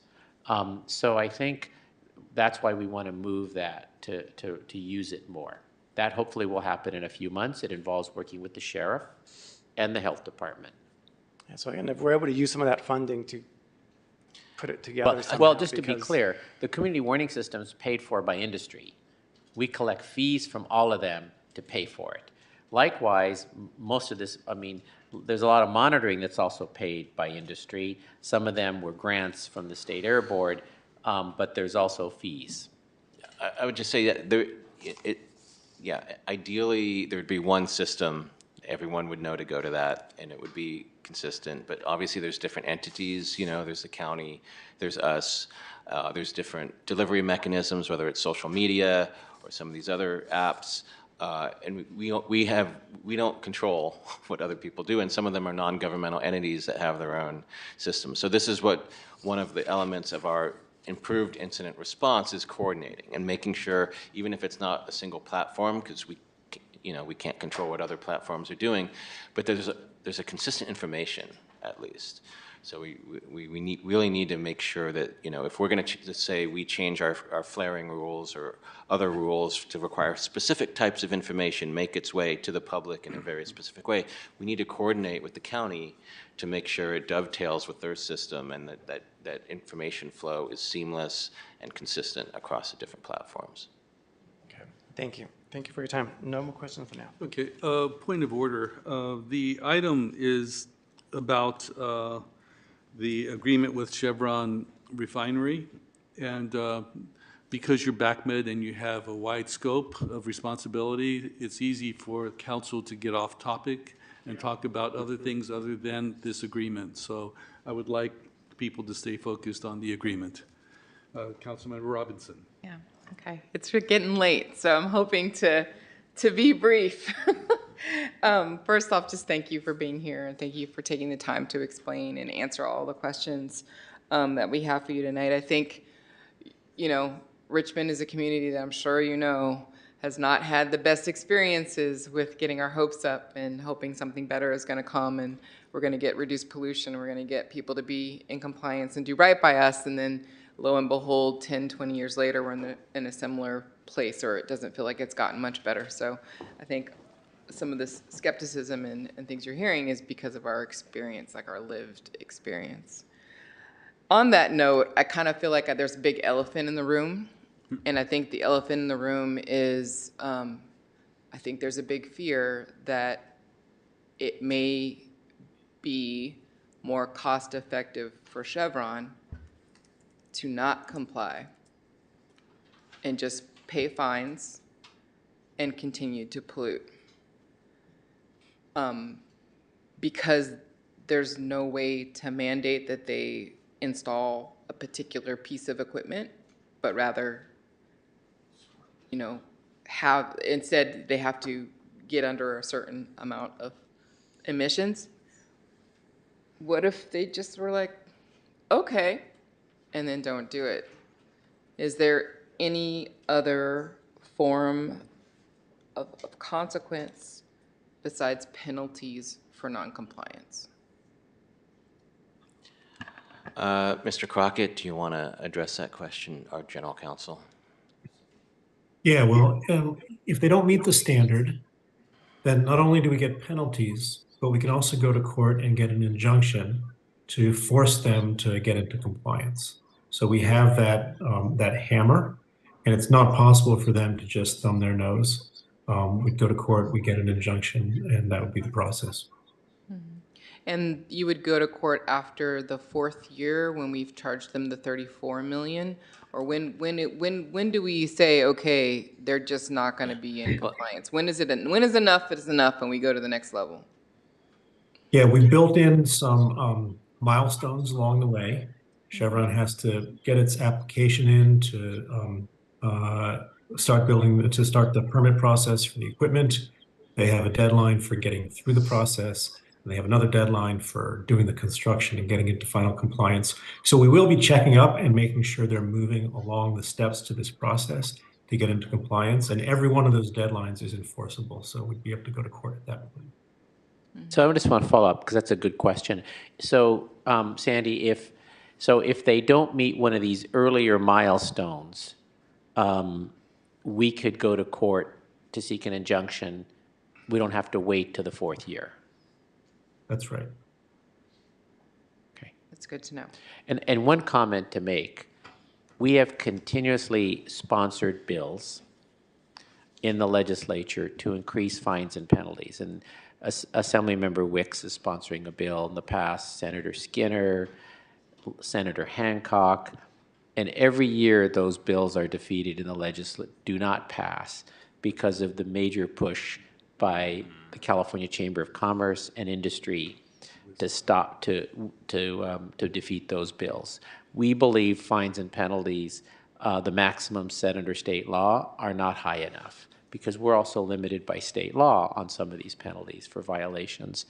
The county co-sponsored 1 year too. So I just want to say, we've tried to raise penalties and they always get defeated in the legislature.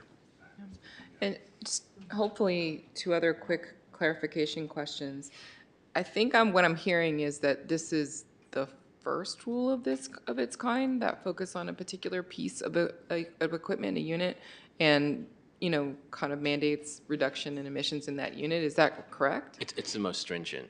It's the most stringent. It's the tightest limit. There's rules all over the country on these types of units, but not at this low level. And we do have other rules dealing with other pieces of equipment. Yes. Yeah, so this is not the only rule dealing with a piece of equipment. It was, the reason it got so much publicity, it was the greatest cost per ton.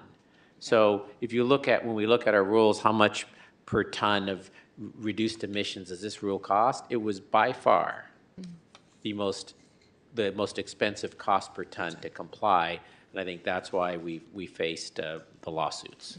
So for the other, I think I've heard there's like 10 other types of equipment or units that are responsible for flaring or for particulate emissions. There are rules that exist for those. Yes, there's permitting It's just requirements. that they don't have such a big smack. I mean, together it's half, but there's more than 10. There's many, many more than that. But this is the most bang for your buck in terms of a rule because it did address the largest source. The other ones are subject to rules and permitting requirements and limits. It's just that, we haven't updated or prioritized those rules yet because this was such a large priority. Right. And you were saying that in the emissions reductions plan, that some of those other pieces of equipment may be taken up and maybe penalties increased or some more stringent. Well, again, we have limits in state law on Yeah. how high our civil penalties can go. There are measures in the community emission reduction plan around enhanced enforcement. As Mr. Nudd mentioned, around toxic risk reduction, which could require controls on some of this other equipment, and other PM reductions too, where they're appropriate. Yeah, we're not ignoring that other equipment. We're just talking about this one piece of equipment today because it was the subject of the lawsuit and the settlement. Okay. And then one last kind of set of questions, and it has to do again with just wanting to be really honest with the community and make sure that, if we're creating something new, that it really is new. So one of the concerns that has come up is in the compliance measures to address flaring, that some of those things may already be in place and functioning in the refinery, but not functioning maybe at optimal levels, or maybe not automatic, but they already have it. Can you speak a little bit about what is in these different measures that are kind of short-term measures? Which ones are honestly new, like there's no form of them already in place, and which ones are kind of tweaking something that may exist but may not be functioning right? Yeah, I'll turn that over to Mr. Nudd or potentially Mr. Crockett, but I will say whether they're there or not, whether they're required or not is a big difference, and even if they are there and they're in an agreement like this, they become enforceable, and we have jurisdiction over it. But I will refer to Mr. Nudd about what may or may not be currently in place. And I'm going to punt to Dr. Bauer, who is the Deputy over Enforcement and Engineering. Thank you. Yeah, currently there are requirements for flare minimization reviews. I think the real power of this particular settlement is that it has deadlines, it has certain things that they're going to submit to us at certain times, and then we will review that. It involves the community, so it really sets up a timetable and schedule and just a formal thing that we can look at and say, okay, it's time to look at the flare minimization. What improvements can we make?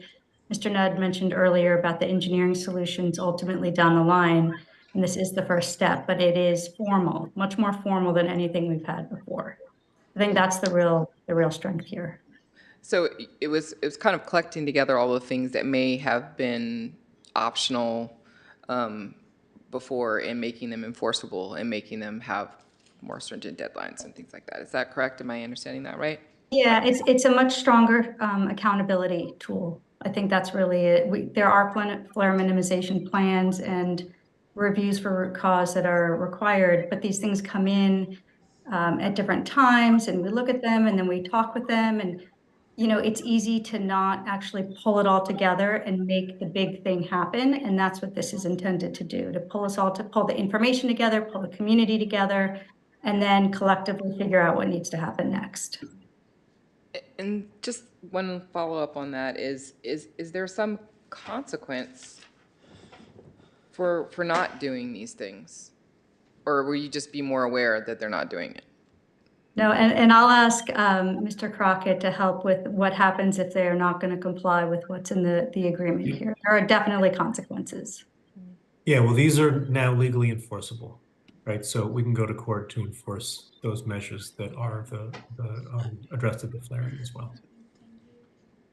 Yeah, so just to be clear, before this rule was settled through the settlement, they were not enforceable before. Is that what you're saying? These That's practices. correct. None of these things were legally required, and so now they will be. Okay, thank you. quick question. Oh, go ahead. So are you going to manage distribution of this fund to the communities yourself or in collaboration with the city, or you're going to hand it to the city? It was not going to go through the city because, first of all, the affected area is Richmond, San Pablo, North Richmond, and other areas. The community is going to make recommendations on the process. We haven't determined it. It is likely, we haven't decided that who will hold the funds. It's likely the Air District will hold the funds, but that the spending plan, which is what's key, would be developed by the community. And should it be along the lines of reducing emission or anything they decide would do? No, Chevron doesn't get to decide, right, how this is spent. The community, it's meant to reduce pollution and improve health. I mean, and we'll hear more from the community. I mean, ultimately, we want to reduce pollution that harms people's health.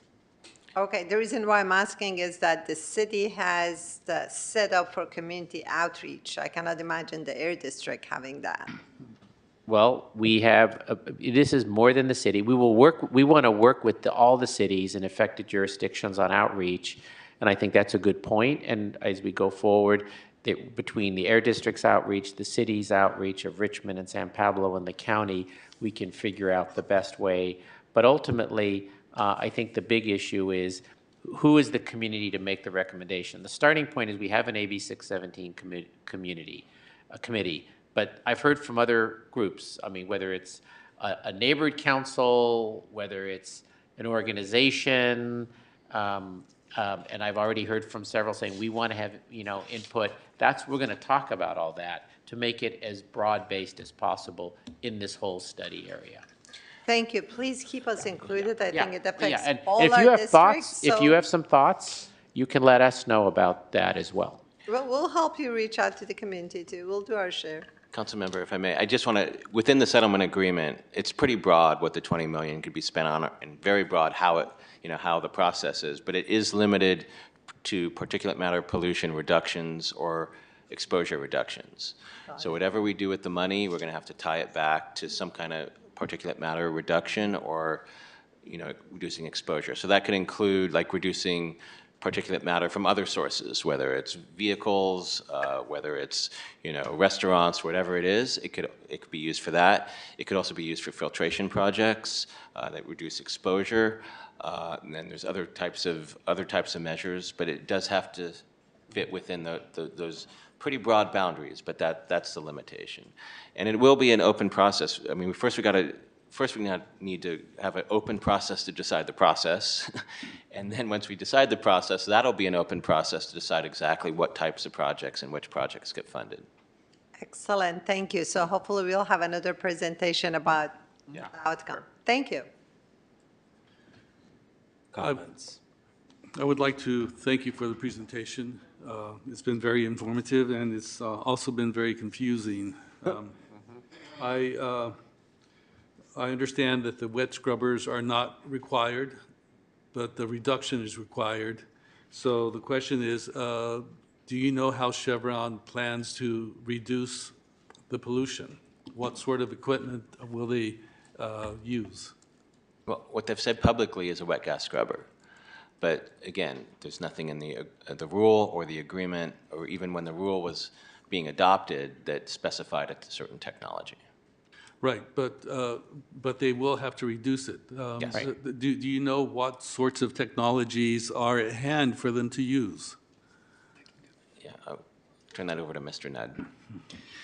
So, Mayor, we looked at a number of technologies when we were developing the rule, and what we found is that there are a couple of key chemicals that go into the fluid catalytic cracking unit process that tend to drive up particulate matter.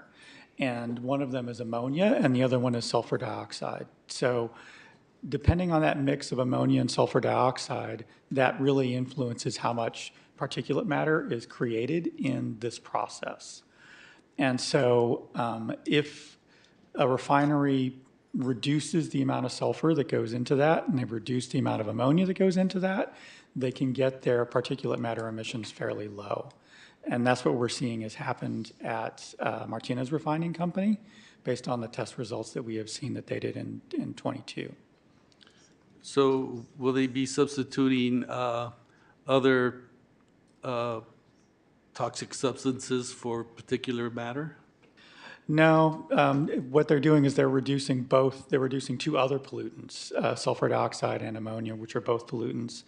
And by having less of that going into the fluid catalytic cracking unit, there's less PM formation in that process. So it's an overall reduction of a number of pollutants.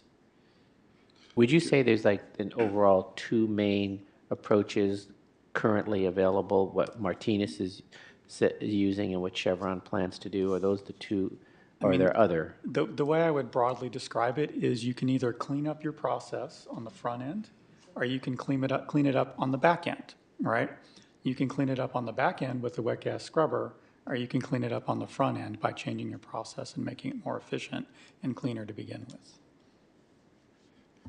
Does the Air Board hold the permits for feed rates to the plant? I didn't hear, for what? The feed rates to the plant. Do you hold the permits? The feed rates, the throughput of what goes in? Right. The throughput into the feedstock.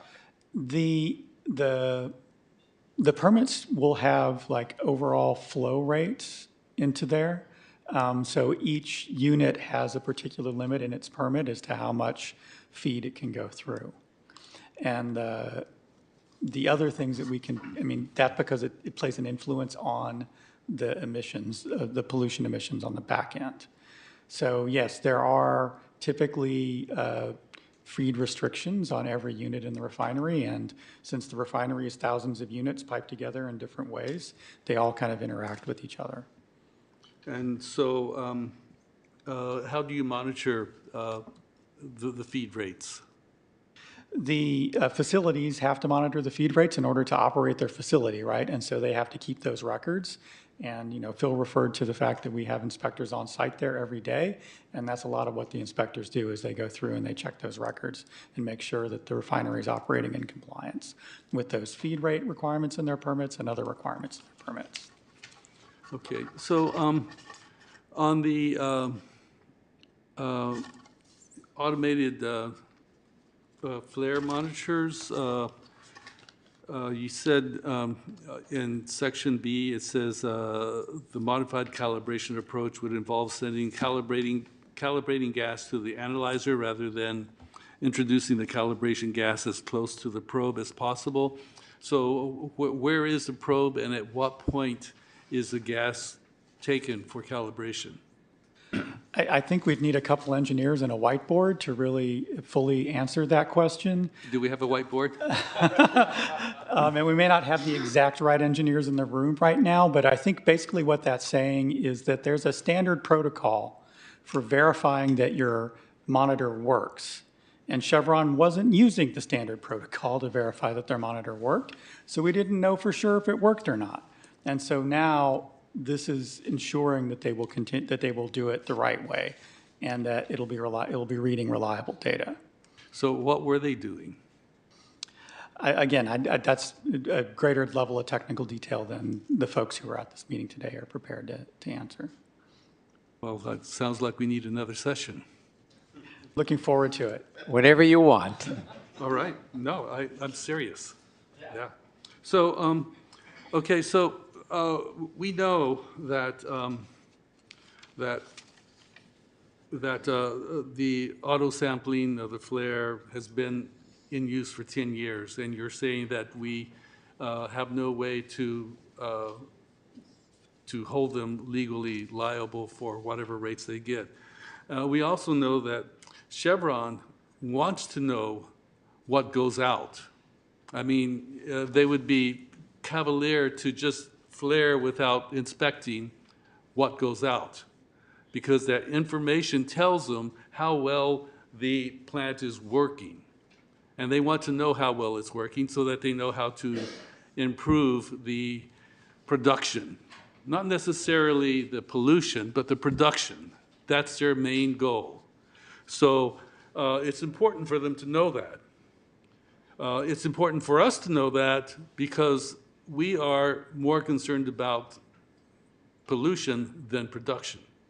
That's our job, to protect our environment, to protect our citizens. So we also know that the FCC, which is what we're concerned with, is connected to 4 other units at the plant.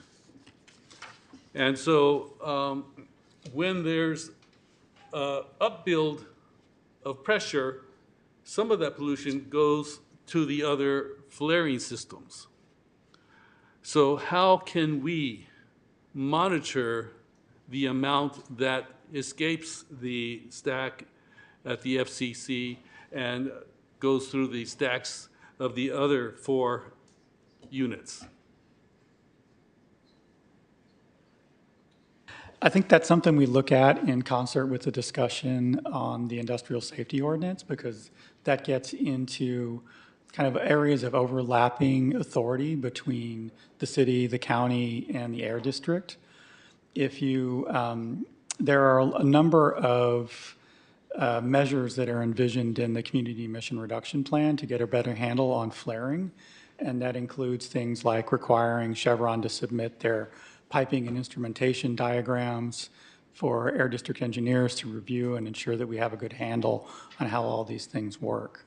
So I do think we need some enhanced regulations to make sure that the engineers that work for the district, the engineers that work for the county and for the city have a good understanding of Chevron's operations and how, when those operations are not behaving the way they should be and Chevron is flaring, having a better understanding of both the root cause of that and of the possible health impacts.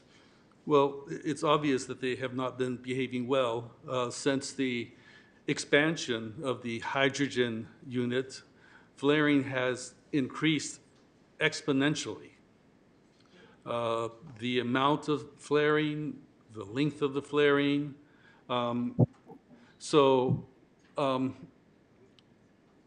They're reducing flaring to levels before they built the expansion unit, the expanded hydrogen unit. Seems like we're just getting back to levels that were unacceptable.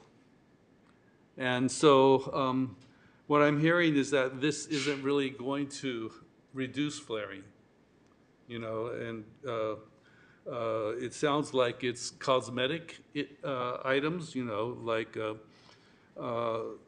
adding more hydrocarbons by introducing natural gas so that it burns cleaner, you know, by adding steam, which is a new, you know, which basically just cleans up what goes out in appearance, not necessarily in pollutants.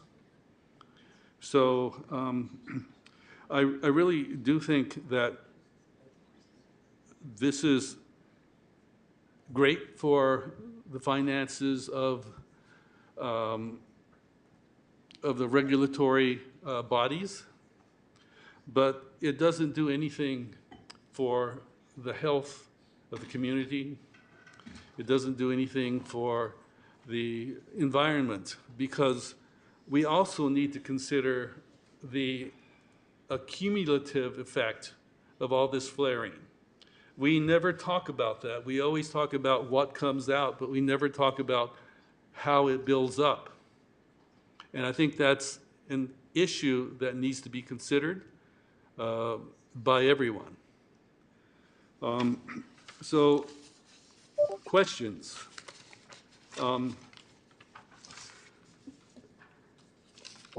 I heard several times that the FCC produces 30% of the particulate matter. Where did that number come from?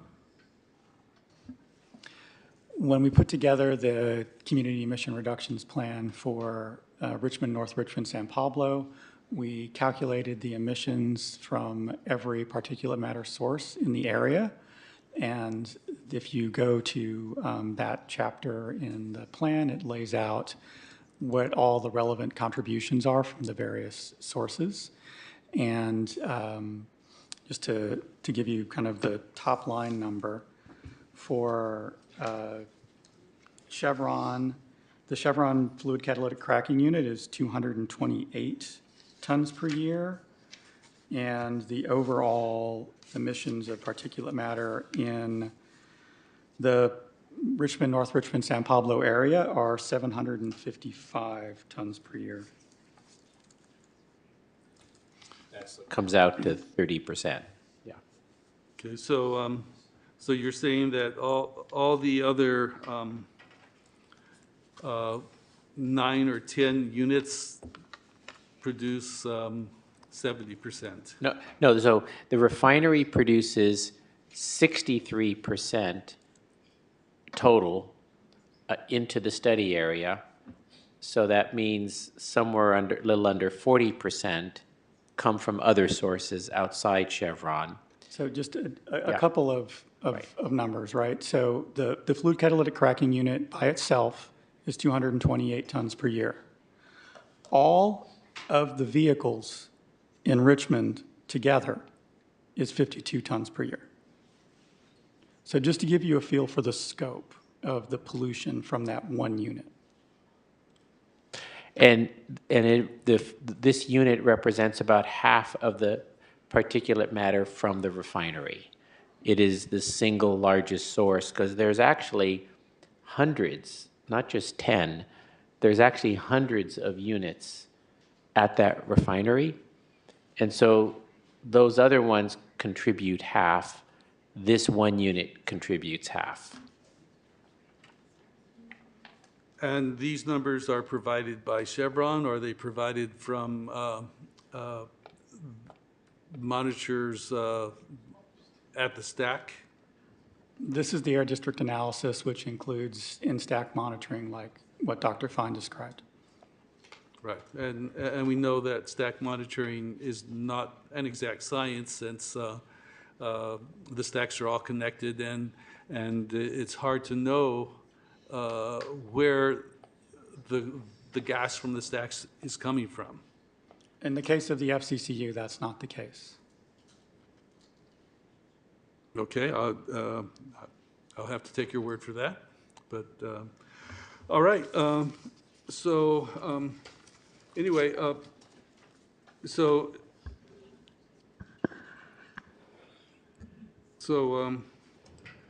when we talk about the reduction, we're 70% of the overall flaring of the refinery, or is it 70% of the of PM, 70% PM reduction, right. yeah. But it's 70% of the overall refinery or 70% of the FCC?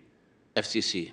Okay, so we're talking about 70% of 50%. It's 31% of the overall refinery emissions as a result of this rule. This one rule will reduce the refinery PM emissions by 31%.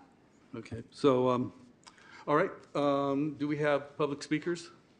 We have a number of attendees. If you would like to address the council on this item, please raise your hand at this time. We do not have any in-person speakers. Jesswara, can you please call the speakers? Yes, I have two speakers. I have Alice Lo Cicero and Lisa Johnson.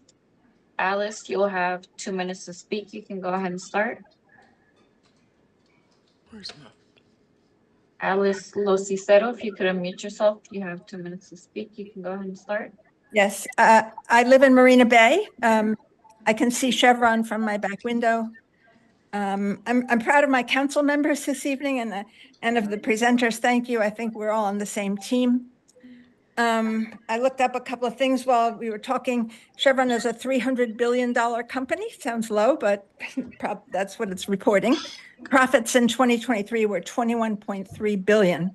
And as you can tell, none of us actually trust Chevron very much, but I want to just I learned a lot from the presentation. I just want to make one statement about flaring, which is my understanding is flaring is necessary when there's some kind of excess of gas, maybe methane in some cases.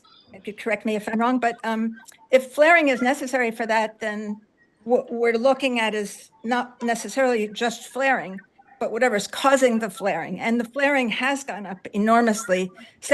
I count 7 reports this in the last 2 months. And I don't even think there were 7 in the whole year of 2023. I might be wrong about that, but I think that's about right. So I know Chevron spends a lot on public relations. I just want to make sure that we make them spend more on health of the community. Thank you. Thank you. Next speaker is Lisa Johnson. Lisa, you'll have 2 minutes to speak. You can go ahead and start. Hi, good evening, Mayor, council members, and the representatives from BACMED. I strongly support clean, healthy air for everyone, regardless of race or socioeconomic status. And I think everyone needs to be held accountable, from the emitters to those that regulate the process and approve permits. The AB 617 SERP Community Steering Committee had a report that showed that while Chevron may generate the most particulates in this area, when it comes to a highly relevant exposure health metric, Chevron is comparable to road dust. This is often overlooked and dismissed. As Councilmember Zepeda touched upon, when will BACMED address other serious offenders whose particulates have significant exposure levels with the same rigor and public awareness that they do Chevron and other refineries? Who is holding the city and BACMED accountable for passing permits in a timely manner so that neither unnecessarily delays approvals as a means to assess more annual fines? And to this point, my understanding that Chevron submitted a permit in 2015-16 for an ammonia process that would have led to reduced emissions, albeit at a lower level, but importantly as an interim measure to this more stringent metric. So why was that permit not approved 8 to 9 years ago, yet it is now included as an interim solution as part of the settlement?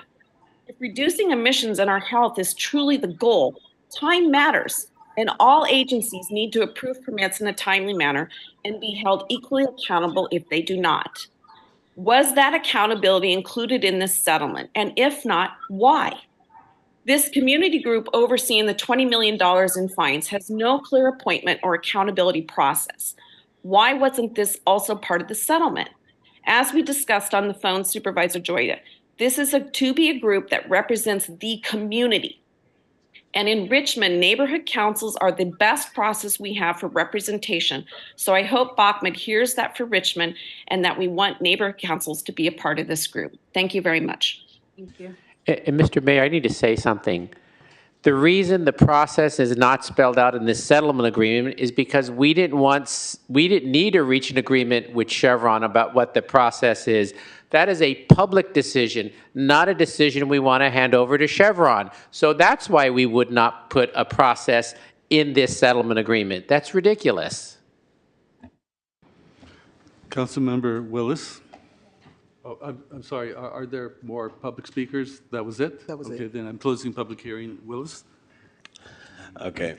No, yeah, thanks for coming out, presenting, and hanging out with us for the last hour, answering all these questions. And I do appreciate what this settlement means, overall for reducing particulate matter and just kind of setting new standards, but just kind of speaking, more for me, just from a community perspective. I'm looked at the notifications from the Chevron warning system that we got. I think this month I've seen like maybe 7 or 8 this month alone.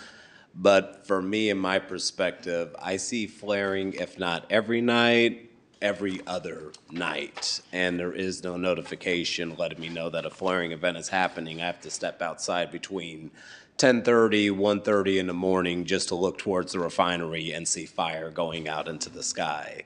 So I appreciate what this means, and at the same time, I'll just speak for myself and others who have talked to me. We just want to see the flaring stop, or if anything, just be once in a blue moon. Like, nobody believes or really trusts that these are level 1 events. The only thing we're seeing is fire coming out of a cylinder at a refinery that once sent 15,000 people to a hospital that ended up closing, and now we're in a healthcare desert. And we just had a presentation last week about a risk of another healthcare center falling in a And with it being out of Bates and what that's going to do just for travel time and the impact on our overall health corridors for communities. So I'm more excited about how are we getting to once in a blue moon flaring to eliminating flaring altogether versus what I'm seeing, which is just flaring every single night. So it's kind of hard for me to be excited about this because it's like, okay, well, I'm going to probably step outside tonight, look at the refinery, and there's going to be fire in the sky. So, well, I don't know necessarily what to do about that. Now, with this impact fund that's coming in from the settlement, one desire that I would have, even though I know the process is just starting, is figuring out how we are filling in resource gaps for those who are impacted by particulate matter, who are suffering from asthma, various heart conditions, or what other ailments come from particulate matter, because there's a lot of frontline communities where studies have been done multiple times over the years that say these areas next to the refinery are where you see more health ailments than other parts of the community. So I would like to see how that fund is helping out low-income residents really get access to the care they need so they're able to better take care of themselves while they're forced to live in this impacted area, especially if flaring is going to continue for an unforeseeable time. City doesn't have enough resources to really go at it by ourselves and put regulations. It sounds like, Bay Area Air Quality Management District, you can only do so much within state limitations and just kind of like what's in front of you. So how are we just best making sure that that money is going directly to what is impacting people the most and trying to make sure that we are taking care of our communities if we were going to be forced to suffer with this flaring. And I know there's still that community process and getting public comments around different new rules that can be adopted when it comes to flaring. But that's just what I wanted to share is this is great and we're still stuck in with seeing fire in the sky. So it's really hard to really be excited and giddy about this when that's what I'm going to see every night, even after this meeting. But I do appreciate y'all hanging out and just informing us, but also any thoughts on some of those suggestions on how this exposure fund could be used to help out those who are having resource gaps and taking care of their health primarily. I'll just respond, Councilmember Willis. I agree with everything you said. There should not be flaring every other day. And remember, they sued us in this agreement. This wasn't like an enforcement case of ours. They sued us. So we got what we could get, right? So this is a first step on flaring. It's going to get us more information. It is not the solution. Flaring happens for a couple reasons. There's no routine flaring. It's not supposed to be routine, but it happens when something goes wrong, and it happens when they, do startup and shutdown. So what you have to stop the things from going wrong, and there's engineering solutions and process monitoring solutions for that. And there's also solutions for doing it on, turnarounds and startups and shutdowns if you design your startups and shutdowns correctly. So these are things that we need to work on with the refinery. There's a way to get there. There's other refineries throughout the state that don't flare every other day. And we need to get these facilities in that place. Yeah, I just wanted to say, the same commitment that we do not want flaring. I will say this about numbers. The county's change about a year or so ago requiring all level ones to be immediately reported, it was only level twos that were, is also a factor in why now you see more notices of flaring. I want to say that very clearly. In the interest of transparency, we required all flaring, including level one, right, that is not identified as having, quote, an offsite health impact as being reportable. That's why you get it. That's why we get it. That is why the numbers went up dramatically, because they were not required previously to report level one flaring incidents in real time. Mm-hmm. Now they are. So that was all about disclosure. The other thing about the hydrogen plant, I do remember that when the hydrogen plant was built, flaring went up at the hydrogen plant when it opened, because there was a design issue in that flaring plant, in the way it was constructed and designed. And it took them, I don't know, about a year, I think it was, to fix that design, I'll call it a flaw. It was definitely a design issue that led to increased flaring. And I think the Air District monitored that and worked with the refinery. And Greg, I don't know if you have more to add, but it took them a fair amount of time to resolve that issue. But that is my understanding of why during that period of time there was some increased flaring from the hydrogen plant. Yeah, I think the increased flaring from the hydrogen plant is ongoing. It is.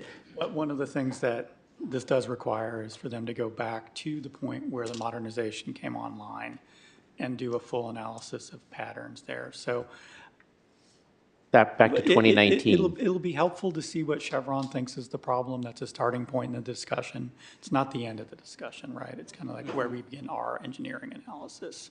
But, and to your point, Councilmember Willis, about using funding to make up for some of the health gaps, some of the health care gaps that we have.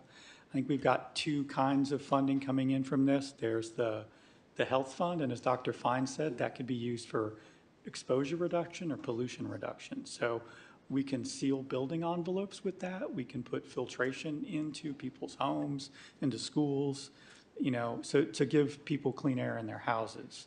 I think the other funding we're talking about, the penalty funding, there's a lot more flexibility in how that money can be used.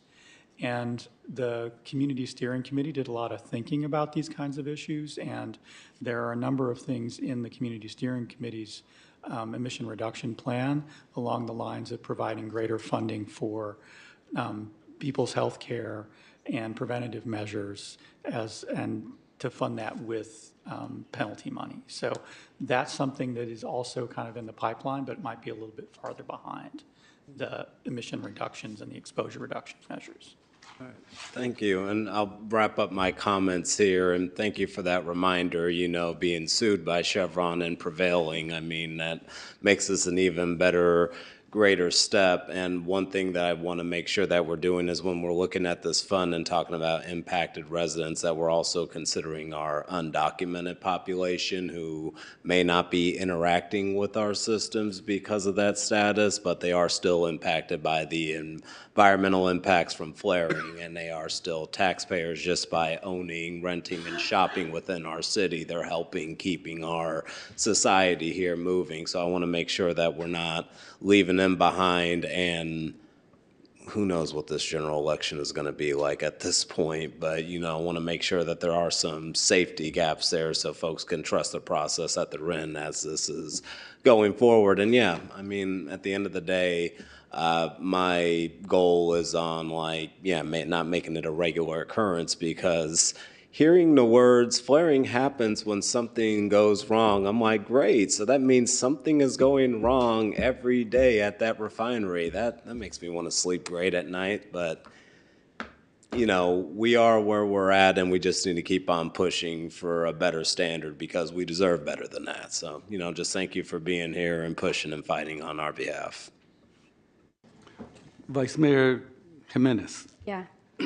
Thank you so much, Supervisor John Joya. Thank you for your leadership. I think I had been harsh with the question because I want the community to really know this and to continue to push for accountability. But you have been a great leader, and we had to recognize that, and thank you for being here. And I think like accountability to the agency that is the one who is called to help the community to not have pollution or to have a better air quality. And when I see that, like, some of these requirements that are in the settlement were 10 years or 6 years, and there was no enforcement whatsoever, it just kind of like, it's really hard to really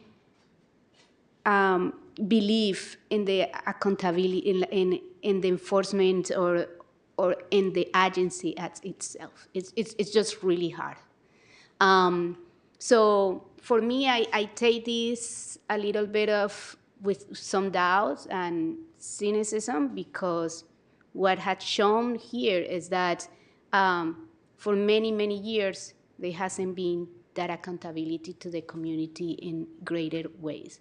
I hope that this is changing. I think like the leadership that Supervisor John Joya is demonstrating is making changes, and we need to continue to do that. I think like what we are going out of here is we need to hold Bachman accountable all the way long, and also just kind of like be more, kind of like get more updates, get more like more communication, more straight communication on that.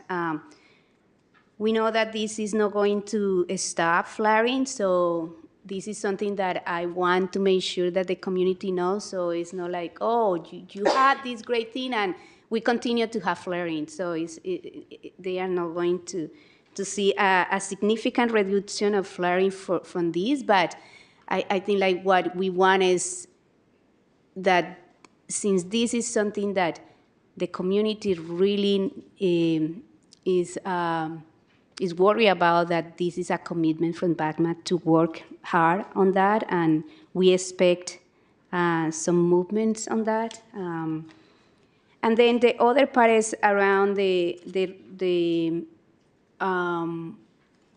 are going to move into the city has approved some of these, with Chevron approving some of the work that they are going to do. And I hope that we work together because we are not the experts. We are not the bagman. So we don't have the expertise to say, oh yes, this technology that you are going to be implementing is the right one. And you want us to move quickly because you want us that, like we want this implementation to be fast enough, but I just want to make sure that not because we want something fast, we are diminishing the technology that needs to be put there so we can achieve, when you are going to test, the measure level that you want.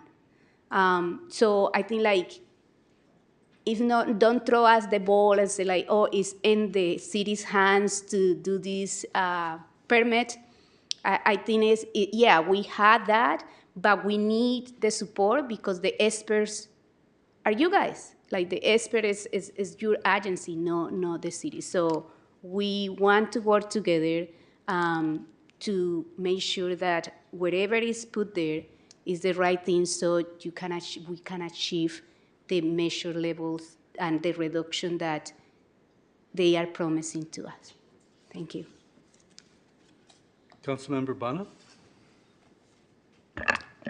Thank you. I just wanted to thank you all again. And I'm sure when you ask the community, you're not just going to ask them what you want. You're going to provide a set of options based on the sources of emission. You know, my comment is to include Kaiser Permanente and Lifeline. That they deal with the people most affected by this, and I'm sure they will have some suggestions. And I think someone from Lifelong is actually on our steering committee, right, Greg? There was a physician from Lifelong, I think. Yeah, good suggestion. Okay. I think we have one on our committee, this Lifelong physician. Thank you. Go ahead. Councilmember Robinson. Try to close out really quickly. You know, I do feel like this has the potential for being a win. You know, this could have gone in a lot of different ways. They could have not settled. We could still be in court. You know, like it could have gone in other ways. So, like we could be in a worse position now. I do feel like it's important to be really clear to the community about what they are getting. That this is not going to do directly and immediately result in reduced flaring. We're on that pathway. Everyone wants to go in that direction, although all those gathered here. But this particular settlement won't get us there. But it's going to set some good things up, right? I also feel like it's really, really important to focus, to make sure that everyone understands that we're focusing on a particular piece of equipment that has a considerable amount of responsibility for emissions in the community. not all, but considerable. As long as we're really clear about that, so there's no misconceptions within the community about what we're getting from the settlement. And then on top of that, we have to have you, BACMed, enforce the milestones, every single thing that's possible to enforce, or else we don't even get that. We don't even get that one reduction in that one unit, right? If we don't enforce and there's no sense that there needs to be compliance. So we are so dependent upon you to do everything within your power, with whatever powers you have, to enforce this rule, so that at least we get what's possible in the rule. So I know that's a big job, and I know that there's been a lot of criticism over the years of whether or not that's been happening. My hope is that it will happen. Thank you. So I understand the skepticism. All I will say, and I'm not saying trust us. I will say, Mr. Crockett, our general counsel, has been in the job about a year and a half. I've been in the job a year. I have mostly an entire new executive team. We are committed to enforcement, and you need to hold us accountable. You need to hold us accountable for that. You have my commitment, but that means nothing until you see results. So, if you're not seeing what you want to see, call me, call any of us, and we're perfectly willing to be accountable. And with accountability comes transparency. So we can communicate publicly in any other way to make sure that we're completely open and honest about what's going on. And I want to add, I want to thank all of you all of you asked really thoughtful, intelligent questions and are really up on this. And this is really a team effort, right? The way we do this work, it starts with the community. A lot of the changes you've seen at the Air District have been driven by community advocacy. I think we have a board of, I don't know whether it's 23 members we have, 21, I lose track, 24 members, that, we've worked hard to also change the management at the district to be more aggressive. We have, as you've seen, a new executive officer and a new general counsel, who I believe, and our board believes, are being more aggressive than some past management over addressing a lot of issues. And that comes with, I think, a really good, strong commitment by this board. The cities and counties that appoint individuals to this board, and you all know there could very well be a city appointment coming up from Contra Costa. Hey, maybe somebody from the Richmond City Council wants to apply and get elected by the Contra Costa Mayor's Conference to fill a seat on the Air District Board. That would be nice. So I think the commitment of the board has been to move this further. I feel proud to be among a group of colleagues from around the Bay Area who are taking a tough stance, having, as I say, a new general manager and general counsel with a new team, and great members like Greg who really understand and are committed. But it does start with the community. And I know you're all community driven, but you need to hold, and the community need to hold the Air District accountable. And those tough questions are the way to do it. And I think we've gotten better as a district with that community pressure. There's a lot of politics that goes around. But if you read the report that the community advisory group put together, and I know BK, you're on it, there's others, they did amazing work. And I want to thank them. So I know there's people in the community that say, oh, my group's not in it, this group needs to be on it. The fact of the matter is those residents from Richmond, San Pablo, and North Richmond did an amazing job over a period of more than a year to develop a plan that we all can benefit by that reduces pollution from mobile sources and stationary sources. So those that would wish to criticize their work, read their report. You get a benefit from it. And so now that's not the end of the process, that's the beginning, because we don't want that to be a report that sits on the shelf. We want that to be a report that the city, San Pablo, Richmond, the county, they have a role on land use. We have a role on regulations.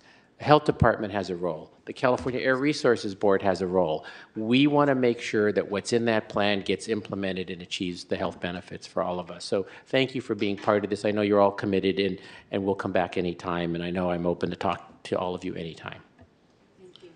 Yeah, I want to emphasize the fact that we are members of the same team, and our opponent is Chevron.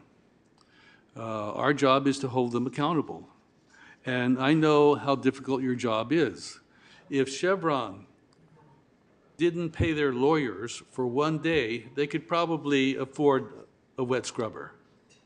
I remember when they were contesting property taxes, and I was told that one of their lawyers got paid in a day what the county's, the tax assessor's entire staff got paid.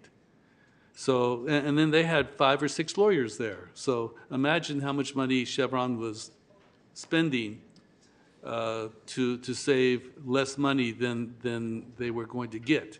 And that's because Chevron isn't really interested in money when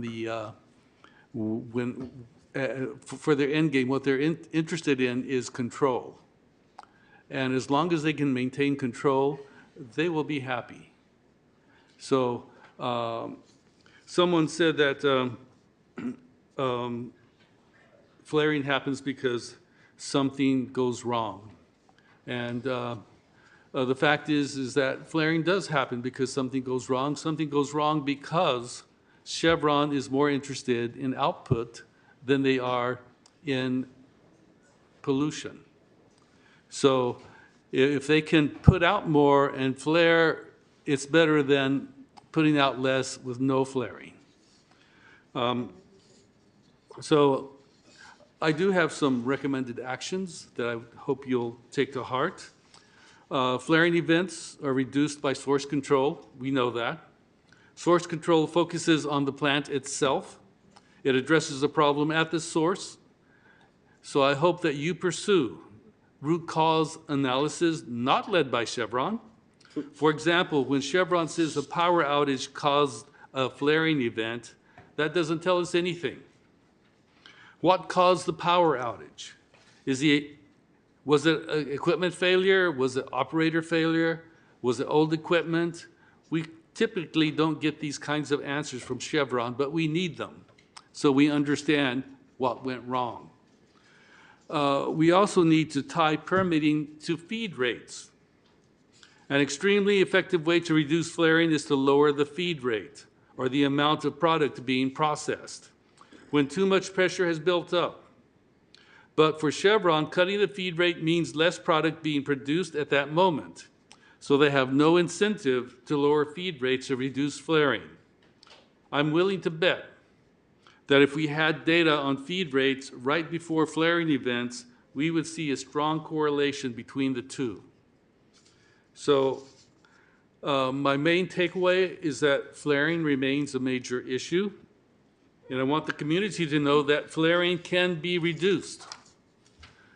The task is to reduce flaring, and it's done by source control.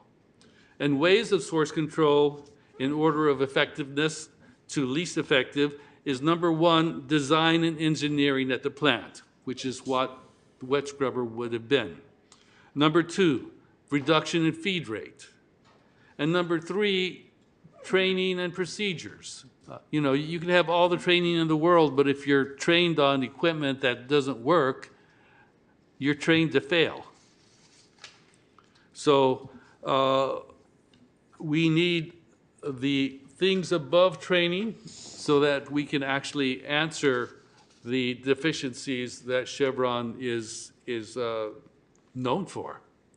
So thank you so much. And once again, whatever passion comes from this city council is to get Chevron to do what is right for the community, what is right for the environment, and we thank you for working with us. Thank you. So I guess that ends that. Have a good night, y'all. So We have 15 minutes. Thank you. Before we have to call for, Time to adjourn, Mr. Mayor. yes. Thank you. That's what I was going to go to. Budget So, is too so 15 minutes, so we're going to adjourn 15 minutes before we have to call for time. So at this moment, so thank you. This meeting is adjourned. Thank you. Thank you.